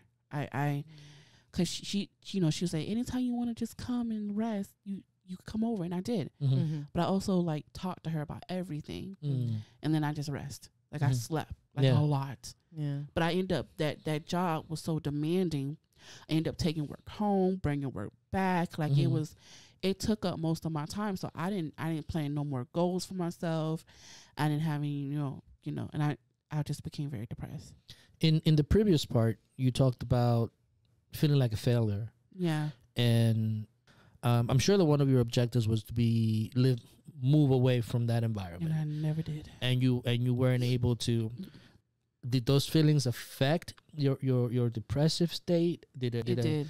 So tell me how were you able to navigate through all that? Because I'd understand, being a high achiever in high school, not really getting to the school that you wanted to because the stupidity of standardized tests. Sorry that I say that. It's true. It's true. It's true. So true. And then not having not being given enough options to see that there are other opportunities out there that you could pursue to maximize your potential. And then now you're here. It's like I did something, but this is just not it. It wasn't. And how did I make that? That's the stage that I'm. I cried a lot. You cried a lot. Okay. I cried a lot. And I wish my godgrandma, she'll tell you, bless the dead, she'll tell you, she's like, you are very like frustrated, you're very depressed. And I used her as my, the person to talk to, but I cried a lot. And then at the job at the time started to become more tasking because a situation happened where I had a lot of kids from Orlando and they had an easy judge. and the JPO I worked with for them, he was amazing, but he got a promotion, so he left. And I got this new JPO. They know she was new, so we're both learning together. And then the judge changed, so that now I went from a judge that's just assign these kids to go out to she's actually looking at everything. And at the time, and it still is, because this actually going to help me back later on in life with my mom. You could work off community hours to pay off your court debts. Some kids could do like half and do the rest when they get out, like in tykes and teens or something like that. Okay. She wanted all their hours done in the facility. Like she was tough, right? And it went to even my kids stressed me out. If you need your floor mop, you need this, you need that. Miss Erika, I'm trying to, because she was bouncing back all of my paperwork like crazy. So work became very tough. Yeah. And I couldn't take it anymore. Okay. And it was only because of the paperwork. It wasn't the kids. I ended up missing those boys. I did. It wasn't the kids. It was solely the paperwork. It was the bureaucracy of it all. Yeah. Yeah. And then I remember I can't take it, so I started looking for another job. And I got hired at a addiction place here in Fort Pierce. Was closer to home. Yeah. So I took it, not knowing all the things that come about it with it. But I took it and I left the facility in Okeechobee. Okay. And I got to that place and ended up losing it. I was only there for like a week and a half because of a driving test. Wasn't that I couldn't drive. I did too many maneuvers. Too many maneuvers. Too many maneuvers. You had to you had to prove that you could drive to this new job? Well, you had to transport the people who had addictions to like their meetings and stuff. Okay, I understand. In like this big luxury like van. It was this place. The people that went there had like a little money. Okay, like their house was by the water and whatnot. Okay. But I don't think I would have been good at that job because my first couple of nights, a girl escaped. Oh. Okay. So that was a different demographic than what you were accustomed. And what did you see when it came to those two differences? Because there's different parallels when it comes to working with those kids from Orlando, which are probably more than likely less affluent, less capable. The kids, they wanted to get out of that facility, so they did what they had to do. Even if they did it, in an anger way, they work with you to try to get it done. And I can at least say this: the kids wanted to get out, so they did what they had to do. But when it came to the people that's battling addictions, it's harder. Yeah. And again, I went back to my mother to ask, okay, so this is what's going on at this facility. What you think about this? So she'll tell me. And I remember at the facility, the lady didn't want to let them have cigarettes. And when you're battling addiction, you're giving up one thing, but you kind of need something else to replace it. Yeah. And I know cigarettes is not the best solution, but like my mom said, you got to give them something. Better than drugs. Yeah. You got to give them something. Yeah. She said she can't do that. I was like, I know. Yeah. But she was. So it was harder. It was different for me. And then like, I didn't like it. Yeah. I didn't like it. And then maybe because I wasn't ready for it. Maybe it was too soon. It was too soon. The dynamic. I went from going with kids and motivating them and people that was trying to work to better themselves to people that really was challenging themselves but not really putting the full foot forward. Effort. Yeah. And then they had some stories too because, again, these are women who went through things. It was a women.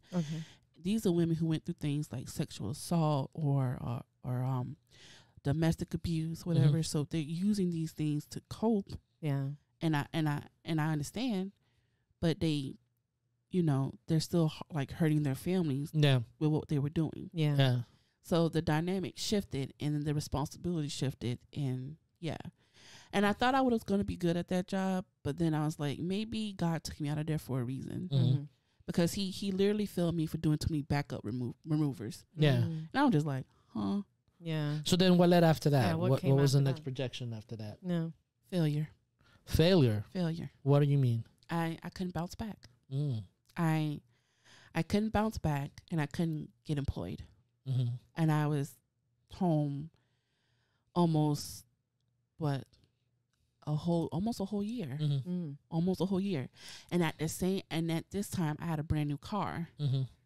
And I couldn't afford the car payment. And my mom was also struggling to find a job. And my case manager stuff came in handy to get her another job. Because my mom, she got clearancy, which is your charges are there, but you get some of your freedoms back. And she had that. And even though, because she was let go from her job at the hospital, and even though she worked in medical fields before, or medical buildings, all because of this new law that passed, you have to have like a certain document saying you can work in a healthcare facility. So we had to get her paperwork together. Yeah. And this is where I came in, and she needed me. Yeah. How did it feel that the roles were reversed? It felt good. But it felt good that I had to help her understand it too. Okay. Because she's like, I don't understand. I worked in like several nursing homes and several hospitals, and all of a sudden I can't do it no more. It's because of this new law that passed. And I said, oh, Mom, this happened at the facility too. Yeah. Like she had court fees she had to pay. My brother ended up helping her with that because I didn't have a job. We were both jobless. And my grandmother, sad to say, was the one helping us with the payments, like my car payment. So let me stop you right there for a second. How did that feel? Because here you have a contentious relationship with grandma, and now you're going through it, and you have to swallow your pride to have this lady that is praises you on one hand, but then slaps you on another. Yes. How did that go? How did that make you feel? That's interesting. I remember when they told me they had to let me go from the job, and I remember crying so hard. And my mom didn't have a job, so she couldn't help me. And my grandma called, and she was just like, I will help you. Grandma got it. Don't worry. And she did. But I just didn't want her help. Correct, yeah. I didn't. I didn't want to have to owe her anything. My whole thing is I really wanted to escape her. Like, she has her good aspects. She's a loving grandmother. She will take care of her family when she have to, but she has this attitude about ways in life, like you owe her something, or it's my way or the highway. She's not open to any like other perspectives. Yeah. So that's why we clashed, and to swallow that and let her help me, I had to. Yeah. Because I didn't want to lose my car. That was my only form of transportation. So, I had to. Yeah. But then I ended up helping my mom get a job, and my mom took on the responsibility of helping me with my car payment. Okay. And it felt a little bit better, but it wasn't enough. So you spent a year in the state of failure. Of failure. Why do you categorize it as such? Because I felt that way. I felt that way. I was home. I was applying for jobs left and right. I was a night owl, so I slept throughout the day and I applied for jobs at night. And I wasn't getting like no response. No responses, yeah. And it was like the feeling I had looking for college all over again, but 10 times fold. Cause now I got this black cloud of this car payment on me. Financial pressure. Yeah, financial pressure. Right. And then I feel like I am like, well, one, I didn't want to get help from my grandmother. Right. And then when it was on my mom, I felt like I was just a burden to her. And you still have that perspective of you want to get out of that house. You want to be away from, you want to be independent, fully independent. I wanted to be fully independent. But the darkness at that time became way worse, to the point where I contemplated even why I existed. Okay. And it was hard. It was hard. It was a hard pill to swallow. Especially when you're like calling these places. And I even applied to places like I felt like I was maybe even overqualified for. Because I had all these experience in offices, and and I had a degree, but I'm applying for places all you need is a high school diploma, and the pay wasn't that great, but I just needed a job. I just really want this not be a burden on my mother. And I wasn't getting any callbacks. And I was like, this doesn't make sense. You mentioned that darkness, right? That place where you even questioning whether or not you should exist. Yeah. Can you elaborate more on that? I didn't overcome it right away. Okay. I think I was to the point where I was about to do it. Wow. And you're talking about suicide. Yeah. Okay. But I can admit that now. But I didn't want to admit it to no one then, and I still don't tell like doctors and stuff because I don't want to be labeled as mentally unstable. Yeah. But at the time, you know, so before my mom took over with helping me, me and my grandmother still clashed to the point where I remember talking to my sister and I was like, I don't want her help anymore. And my sister just basically told me, you know, it's getting to the point where you might not have her help because we were already arguing. And a final blow up happened. And then she finally told me, I'm not helping you no more. Okay. But at that time, my mom got her job just in time to where she took over. But then my grandma see me sleeping all day. She don't think I'm working at getting a job. Yeah. So she's putting things in like my mom's ear. And my mom started saying some things.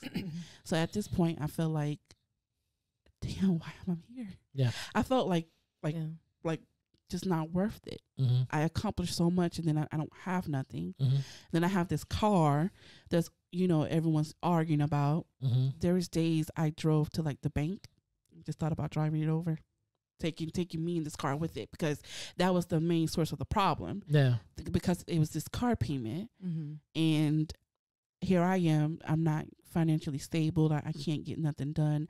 I stopped talking to my friends. Like I really just, I started to scale back. But towards like a midpoint, I start getting into like uplifting music. Okay. You know, trying to listen to help myself. And then I have a friend that I met online. And this is before this, but because she wasn't close and she was just a person that I can talk to, she was like my newest scapegoat besides my godgrandmother. Yeah, she was away from the situation, so she was able to... It was a different perspective. It was a different perspective, because like my friends, you know, they know your mom, they know your grandma, so they trying to understand it from all perspective, and then you. Yeah. So I wanted like someone who didn't quite know them. And, you know, with her, and I could shout her out, her name is Jamie Parks, I love her. You know, she helped me understand it's okay to feel that way. Yeah. But her main thing was just don't hurt yourself. Yeah. You know, this will pass. Yeah. So I talked to her, and then like, you know, and I'm not saying my other friends didn't pitch in. They did. They was trying to, you know, I just wasn't talking to them. It was you isolated yourself. I isolated myself from them. And you know, they checked on me and everything, but I was just like, yeah, I was lying. I was like, yeah, I'm fine. You know, I'm just still looking. But it's interesting because this is, you know, where we're going to be going soon because we talk about that. But continue. Yes. Yeah, I lied. I you know, and my mom, she sensed something. Yeah. But she didn't quite say it. Yeah. She didn't quite say it. So to overcome that, you know, I used my friend. To this day, she knows. I appreciate her for that. I used Jamie as an escape to talk, and then I started standing a new thing, you know, BTS, because they music, you know, even though it's in another language, it was talking about what I was going through. BTS, school me on that. I don't know. So he doesn't know about this. It's a K-pop group, and their name is okay. What's K-pop? He knows nothing about this. Really? And honestly, until I met Erika, I was introduced to this. I'm like, what? What is this? Am I like dating myself here? I don't know what K-pop is. You're dating yourself. Tell him. Actually, no. You heard K-pop Gundam style. Oh, that's yes. Oh, yes. Okay. That is actually that. So just upbeat. Yeah, but with BTS, their topics was kind of like Lady Gaga. Lady Gaga kind of talked about loving yourself, which is something I also struggled with. But theirs was loving yourself and handling depression. Oh, okay. And I really liked the message of that, so I got involved in it. And then there was a whole community with it, like a K-pop community, and I met all these new people, and you know, the people that went through like the same things I was going through, and the ages are it's vast. Yeah. Well, hashtag K-pop. That's okay. Yeah. I learn something new every day. Okay. Yeah. Wow. So you talk to like teenagers. I talk to single parents. I talk to people who are married, and I talk to a lot of older women. And you know, we all connected. And because the stories and the music was about, you know, feeling like you're a failure, but you're not a failure, or having society make you feel like you should be like this.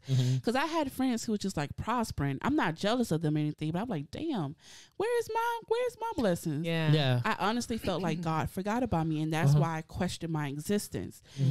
People was thriving, and here I am. I wasn't getting nothing. I wasn't doing anything. So their music helped me cope. You touch on something that is very interesting, right? That idea of comparisons. Oh, it was bad. Right. Tell me from your standpoint, how do you live through that? And so you see people succeeding or you know, being prosperous. You work just as hard. Yeah. You know, how do you make sense of that? I mean, you're questioning God. You're questioning all these things. How do you make sense of this? You know, at the time, I was so dark.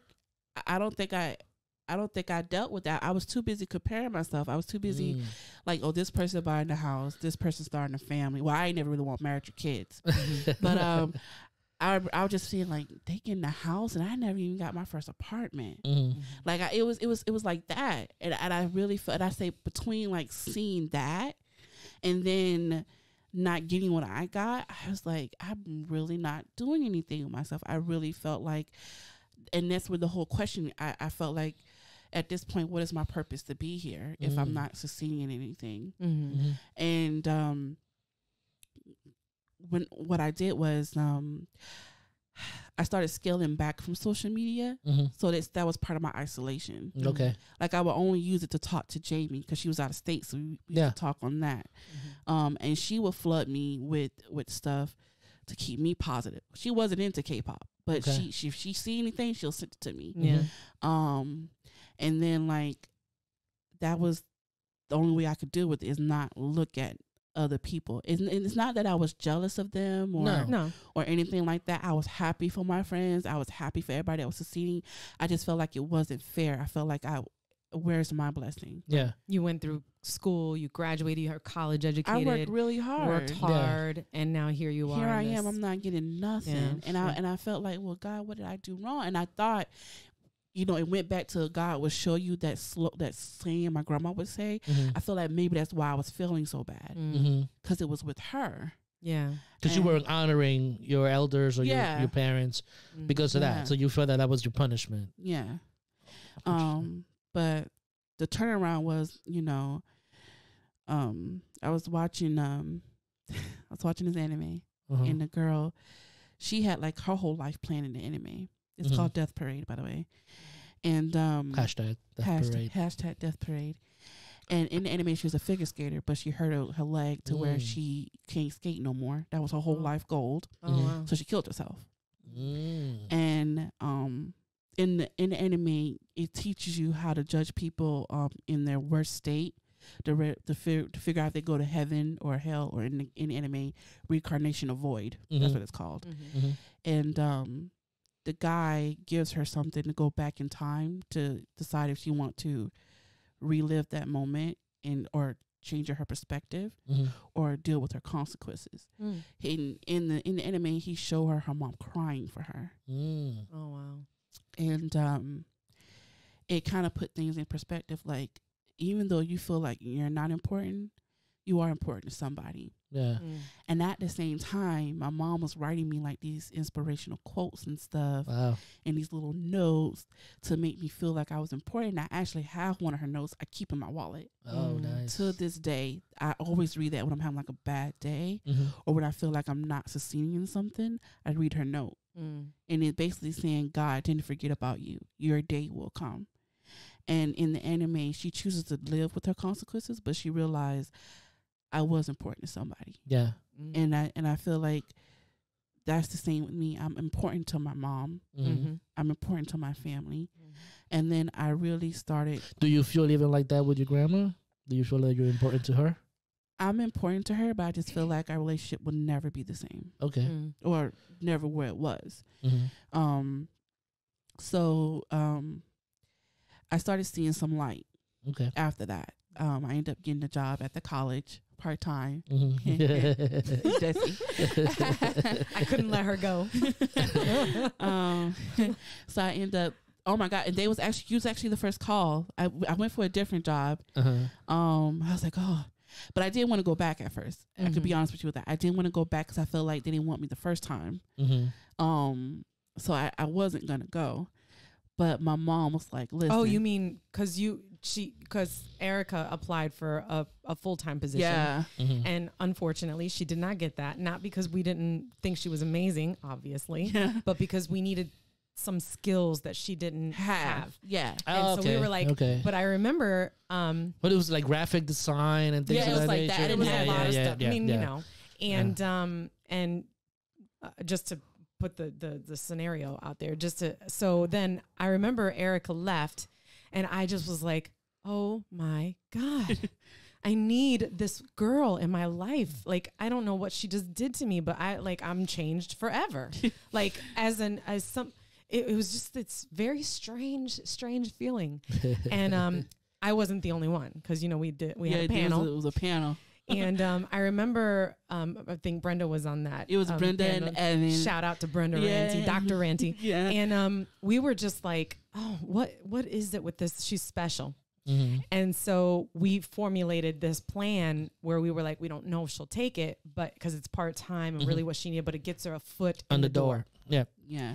And so I called her back and I offered her a part-time position in our area. Yeah.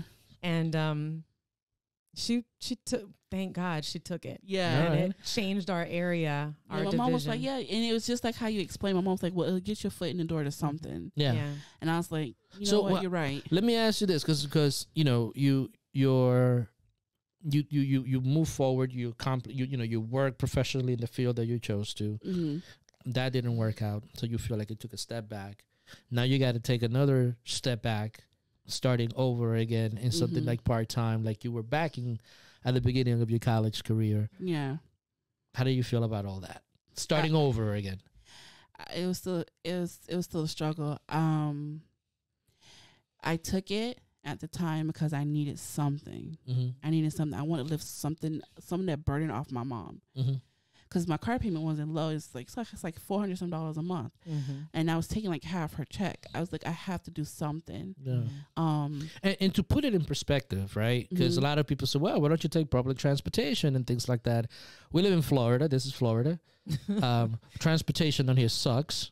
So it's not like you have access to a bus, every 15. It's not like the city. It's not like a city. No subway. There's no subways. There's no mass transit. And we do have transportation, but it's just not the same. It's not the same. It's not the same. Yeah. And for you to move around from place to place, you need a car. Yeah. Before, when I didn't have a car, I used to walk or get dropped off at the college because I didn't get a car to college. And that walk is almost an hour plus. Yeah. Yeah. From where I stayed to the college, it was, and I used to have to carry books, so it was a heavy backpack. Or the security people were so used to me, I used to get dropped off at 6 a.m. and sleep in the R building. Oh, wow. They used to let me. That's nice. Yeah.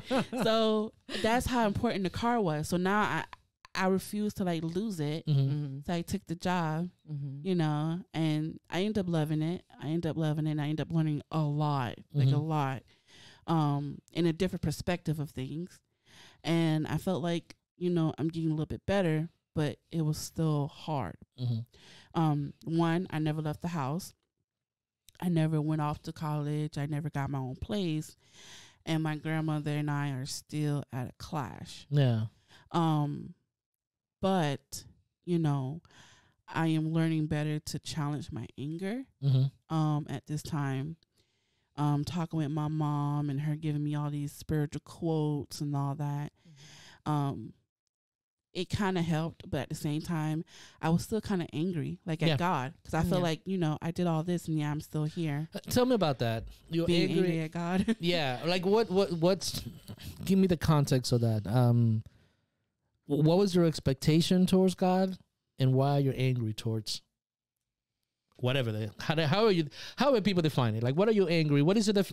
I guess you have to define it first, right? Yeah. What is your definition of God? God is our protector, and God will help you work through your problems, and God will provide. But they're saying He only comes when He's ready, not when you want. That's Him kind to. Of selfish, isn't it? Yeah, but it makes sense. and I'm not a huge like spiritual person, but I remember at the time my faith was just questioned because I was like, at this point, you know, if I'm not getting anything, like what's being done? So, I guess I was just more angry at the fact that I wasn't getting anything. Yeah. And, you know, and I was asking him, I was like, what did I do so wrong? That was my question. What did I do so wrong? Yeah. So now, since we're getting towards the end and we're going to get into our reflection about your life and all that beautiful stuff, where are you now? Personally, I am learning to love myself still. Okay. But I love who I am because I'm a growing individual. I'm trying to grow mentally, emotionally, spiritually, and physically. Where are you growing to? Like, what's the target? Just accepting myself fully. Okay. Accepting and that's not easy to say because even as humans, we always find fault in ourselves. But I'm a huge self-doubter because of the failure I went through. So now I'm at the point where I'm learning to say, you did that. Or you accomplished that. Oh yeah, give yourself credit. Give myself some credit. Let me talk. You are one of the few interviewers, right, that we've done. We haven't done many, but that uses the word failure quite a bit. Oh, right. Yeah. I use that word on myself a lot, and everybody that really is close to me, they know. I mean, Mike, a friend of mine, is like, you are horrible to yourself, you know. So he tells me that all the time, and he's like, you just chill out, you know. Tell me why that stuck with you. Mainly because in my eye, I wasn't successful. Mainly because I didn't reach the successes that I wanted. Like I didn't get my own place, or I didn't get the dream job that I wanted, or I didn't get the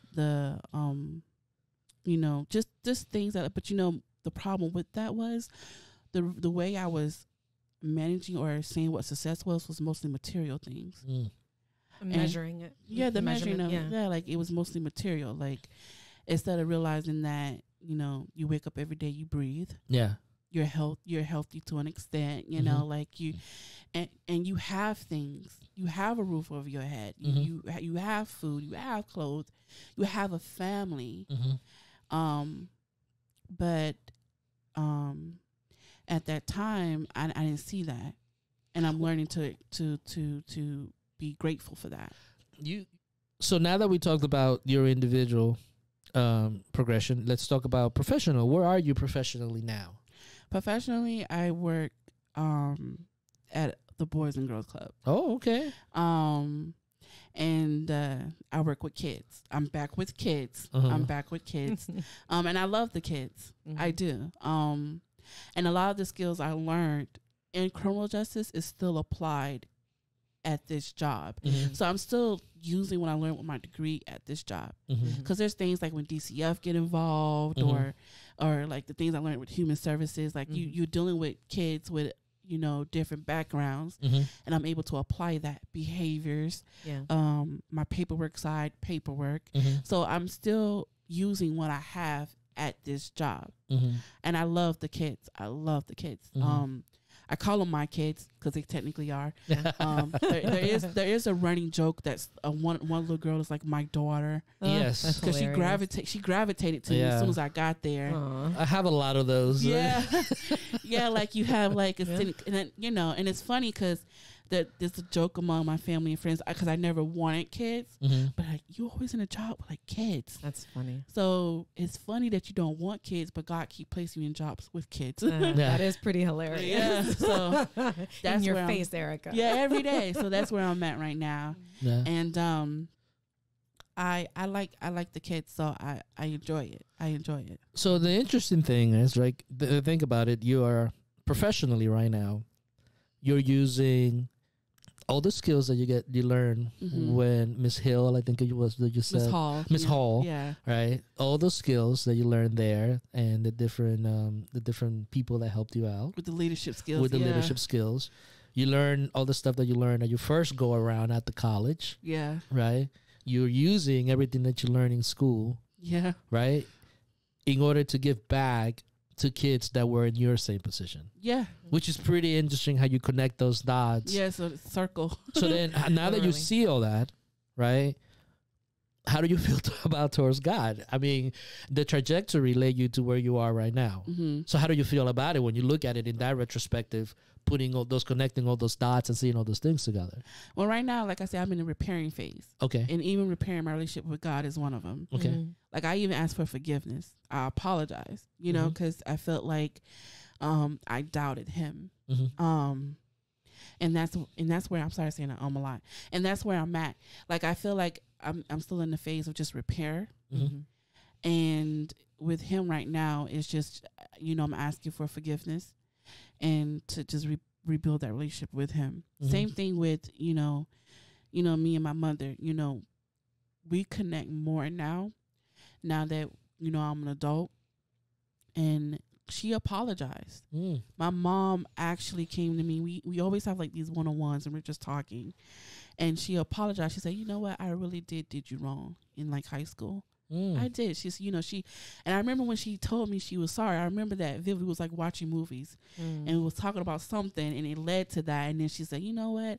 I really was kind of like an ass to you. And I'm sorry about that. No, you're fine. It's an adult show. You she's like, I really was that with you in high school and I apologized. Mm-hmm. She's like, you didn't deserve that. And, you know, and she even apologized for not letting me do certain sports. Because I want to do like, it wasn't like hard sports, like be softball or bowling, and then the last one was weightlifting.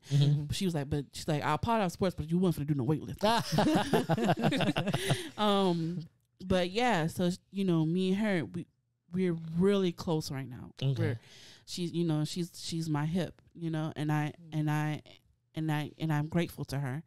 And like I said, you know, between her and my friend and my god grandmother, you know, they pulled me out that dark space.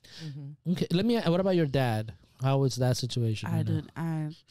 I tried over the years to connect with him. I even tried this recently because now I'm financially stable where I could go see him. And the last call just wasn't well. You know, he kept making up all these excuses. Like he was like, so you actually talked to him? I did. Okay. I called him. I reached out to him and I said, hey, you know, how you feel if I, you know, travel to Jamaica? And I don't know. I can't remember. I think it was before the pandemic. It was before the pandemic. I'm financially stable. I was like, I can go see you now. No. He was like, oh, no, it was a little bit after the pandemic. We're still in it, but it wasn't as serious. Right. Because this was his excuse. We have a curfew. And I'm just like, okay, but I could still come. Yeah. You know, he was making up all these things. And it was funny because I knew people that was going to Jamaica like a month later. Yeah. So I felt like he wasn't really trying. Yeah. So so now I'm to the point where it's just like, I love him because that's the man that, you know, helped get me here. Yeah. You know, I remember back in school, we used to call them sperm donors. Yeah. We still call him that. because he was non-existent and I was an angry, you know, child, you know, I remember saying that. But now, you know, I love him. Good. I do. Okay. I love him, but I accept that. That's how your relationship is going to be. That's how it's going to be. Okay. So now, like now we're getting into the final part. Right? Just kind of when we begin to wrap everything up, and that we call the SQR reflection. But it's just kind of like looking back at your life and different components that I think are very key for our collective experience. You know. And you mentioned a lot of things that are amazing to me on how maybe unconsciously the dots were connected to get you to where you are right now, because we seldom get to reflect on all those things, right? So I first want to talk about separation, right? There's been many moments in your life, in your story, that you mentioned that you were alone, you were in those dark places. That sometimes wanted, sometimes unwanted. Sometimes wanted, sometimes not wanted. What are the major key lessons that you have learned from those moments of solitude? To be honest, not be hard on yourself. To not be hard on yourself. It also helped me understand that, you know, there's a quote I live by, when moonrise is your time. And it's from a BTS lyric. I should have it tattooed on my wrist. And it helps me understand that you're going to go through that darkness. Mm-hmm. Everyone is. Yep. Rather what their darkness is, you're going to have a moment in life where you need to accept it because it's going to happen. And it's something that makes you you. Mm-hmm. But at the end of the day, there will be a light. And when that light is there, you use that and you take advantage of it. Mm-hmm. So it helped me understand that I needed that to appreciate myself. Mm. That was my take from it. So you're discovering yourself because of it. All over again. Yeah. All over again. Yeah. Okay. Like a rebirth. Like a rebirth. Yeah. So let me ask you this question, this follow-up question to the separation part.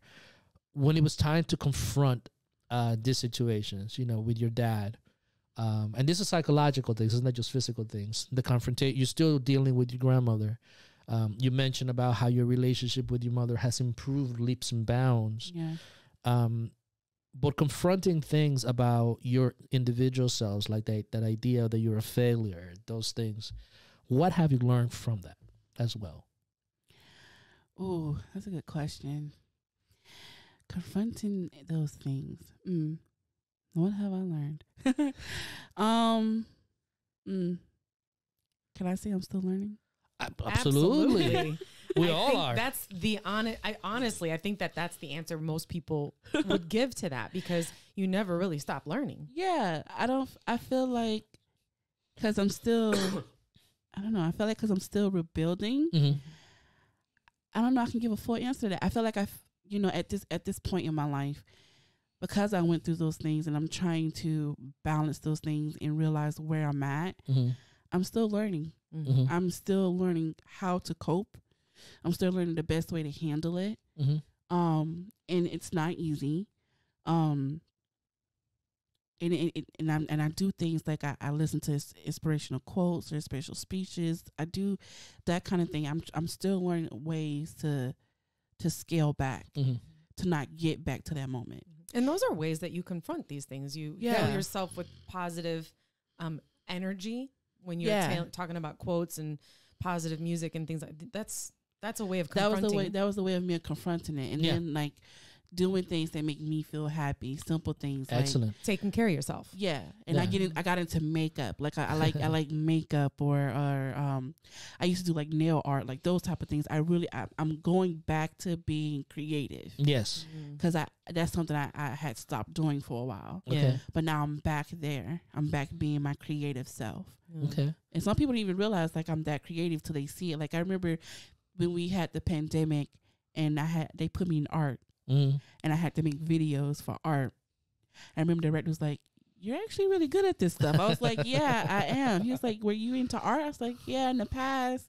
And he was like, "Huh, you ever thought about being like an art teacher?" I'm like, "No, I can't teach nobody else, but I can do it." You could do it, yes. And that's so funny because I've seen some of the stuff that you've done. Yeah, and you're very creative, like for Halloween and things like that, which is crazy. Yeah, people was like, "I didn't know," like, and it was like, "Well, who did your makeup?" I did. Yeah.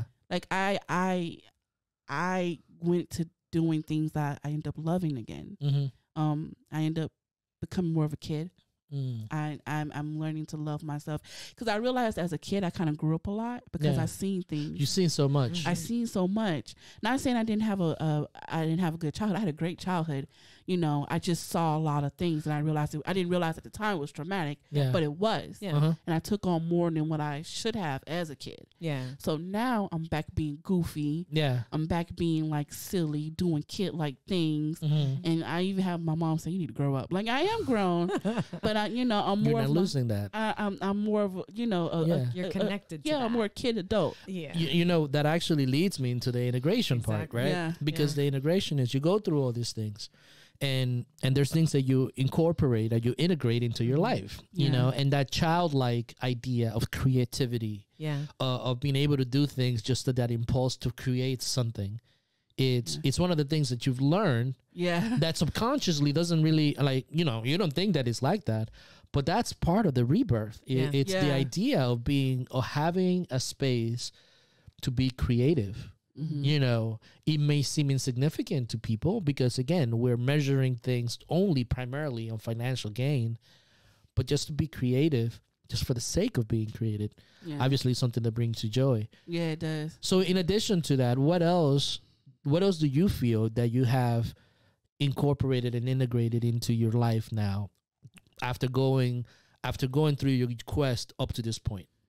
I'm learning to not question myself, the self-doubt thing. And I really learned that because someone else on the outside told me, I can see that you have that. And he's like, you're holding yourself back. He's like, you have all the skills to be a good leader, but you hold yourself back. And once he told me that, I was like, you know what, you're right. So now I'm at the process of where I'm learning to recognize all the good that I do. I'm learning to kind of push myself a little bit to learn new things. And again, I'm back being a kid. Yeah. I do kid-like things. I love it. I love it when we go through this ski-R process, because it's crazy how when we talk about these things, you end up going to the next topic that we're going to talk about. Yeah. Because basically what you're saying is that you have developed this level of, or you're developing, because I think we're always developing, constant, right? We're always in flux, that you're becoming aware of these behaviors that I had, or that are negative for you, that you are aware of. Yeah. And so talk to us about that, like being that awareness, you know, and how that's helping you to grow. And it's helping me a lot. It helped me a lot. Is it helping you with your confidence? Yeah, it is. Okay. It is. And then I'm doing things to better myself. Like now I have a friend who mom's a trainer. I met with her to work on my physical. So now my physical is better. It improved a lot. Nice. Mentally, you know, I do things, you know, I talk to myself. I know that sounds bad, but like I talk to myself. Like, you know, that's a sign of genius. Someone else said that. Yes, it is. Someone else said that. Omar talks to himself all the time. I'm not a genius, though. I'm never saying I'm crazy. I'm not a genius. Even though I had one of my ex-boyfriends told me, he's like, you know, I believe you're like super smart, but you don't want to admit it that you're super smart, because it's a weird way how you always answer things. Like he used to give me all these quizzes, and he's like, how you know all this stuff? He's like, but I don't think I'm a genius. But yeah. So at this point, I'm just going with the flow of life and living through things, and I'm learning to appreciate. And I think another reason why I learned how to appreciate things more is because I lost someone. I lost my god grandmother. Oh, okay. And that was like a big bam to me. Like at that time, I questioned Jesus one more time, because he took her right when I was coming out of my darkness. He took her right there. And I after I had used her as an escape. Yeah. And I could say her name. Her name is Linda. Linda Valali. Lindy Lou. Lindy Lou. Shout out to her. I miss her. But he took her like right when I was like involving and getting out of my darkness. And, you know, after I used her for kind of like an scapegoat, and she didn't mind. But I didn't get a chance to celebrate it with her. No. Yeah. Like she didn't get a chance to see this growth. Yeah. This, you know, me prospering. And so then I realized life is too short to harbor on certain things. Yeah. So now I'm in the process of just going with the flow and learning. You know, that's also something that's interesting in the hero's journey, right? It's that those mentors, those people that really are there for us. Most of the times they're not there all the time. Yeah. And that's hard to accept, but it's just a reality. Yeah. You know, but while they were there, they were so integral and important to our lives, you know? Yeah. And just like you said, it's like, wow, I wish you would have seen me where I am right now. Oh, my God. Right? I was just having that conversation with my mom, because she been gone for, I think, about like 2 or 3 years now. 2 years, I think. And then, but her immediate family just released the ashes. And I remember I cried all over again. And I was like, why am I crying?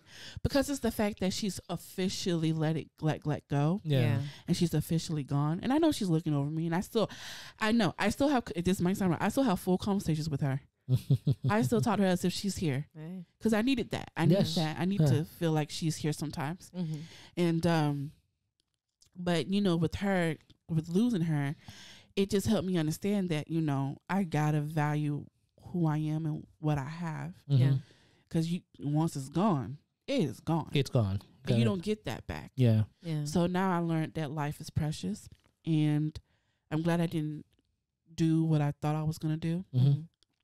I'm glad I had people around me to talk me out of it. And then I'm glad that I'm able to tell, because after I came out my darkness, I finally revealed like to my mother how I was feeling and all that. And she kept saying, I knew something was up, but I could put my finger on it. Yeah.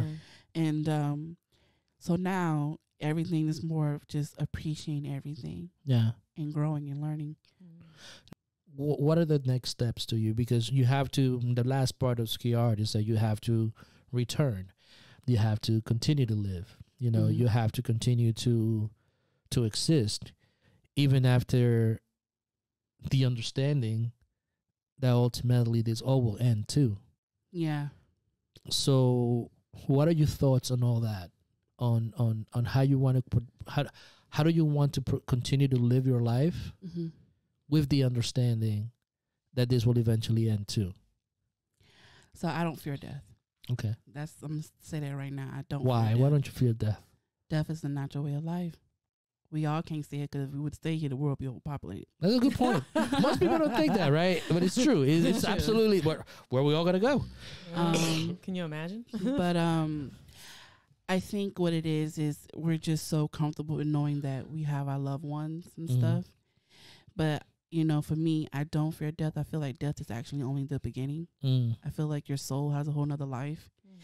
And not to get all theory and all that other stuff, but I feel like, you know, like I said, death is only the beginning. I know that's a Mummy Returns or Mummy quote, but it is.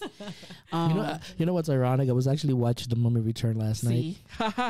But yeah, that's one of their quotes, and it's true, because you know, you have another life to live after death, whether it's heaven or hell or in a main reincarnation of void. It is what it is. For me, I just want to make sure that I'm impacting somebody, because a lot of people say you leave your legacy through kids and all that stuff, and I don't feel like that's true. Like I feel like when you mean kids, you mean like your biological kids? Your biological kids and stuff. I feel like that's not the only way I could leave a legacy. I feel like I leave a legacy through people, connecting with people and helping people and just leaving like some type of an imprint. I feel like that's how I leave my legacy, and I realized, you know, just live my life to the fullest. Don't regret like everything, you know, because we all make mistakes. We all, you know, but at this moment and the way the world is, you need to just cherish everything, especially now. Like the pandemic taught me something totally new. We're losing people left and right because of this pandemic. And it also brings things into perspective. The things we took for granted. Right. Actually going outside and breathing air. Yeah. Did y'all realize that? Like we took a lot of things for granted. A lot of things we didn't realize, standing in line. Yeah. We missed that. You missed it. I lost a concert, people. A concert. So that's what this is really about. Yes. It's a good point. It's a good point. But no, like it's a lot of things we really took for granted. So now I'm in the process of learning like to appreciate what I have, where I'm going and what I'm doing. And, you know, to not sweat everything. If you like this video, please like and subscribe and leave us a comment. Also, if you want to know more about what we're doing at A Soul's Quest, make sure to visit us at asoulsquest.com.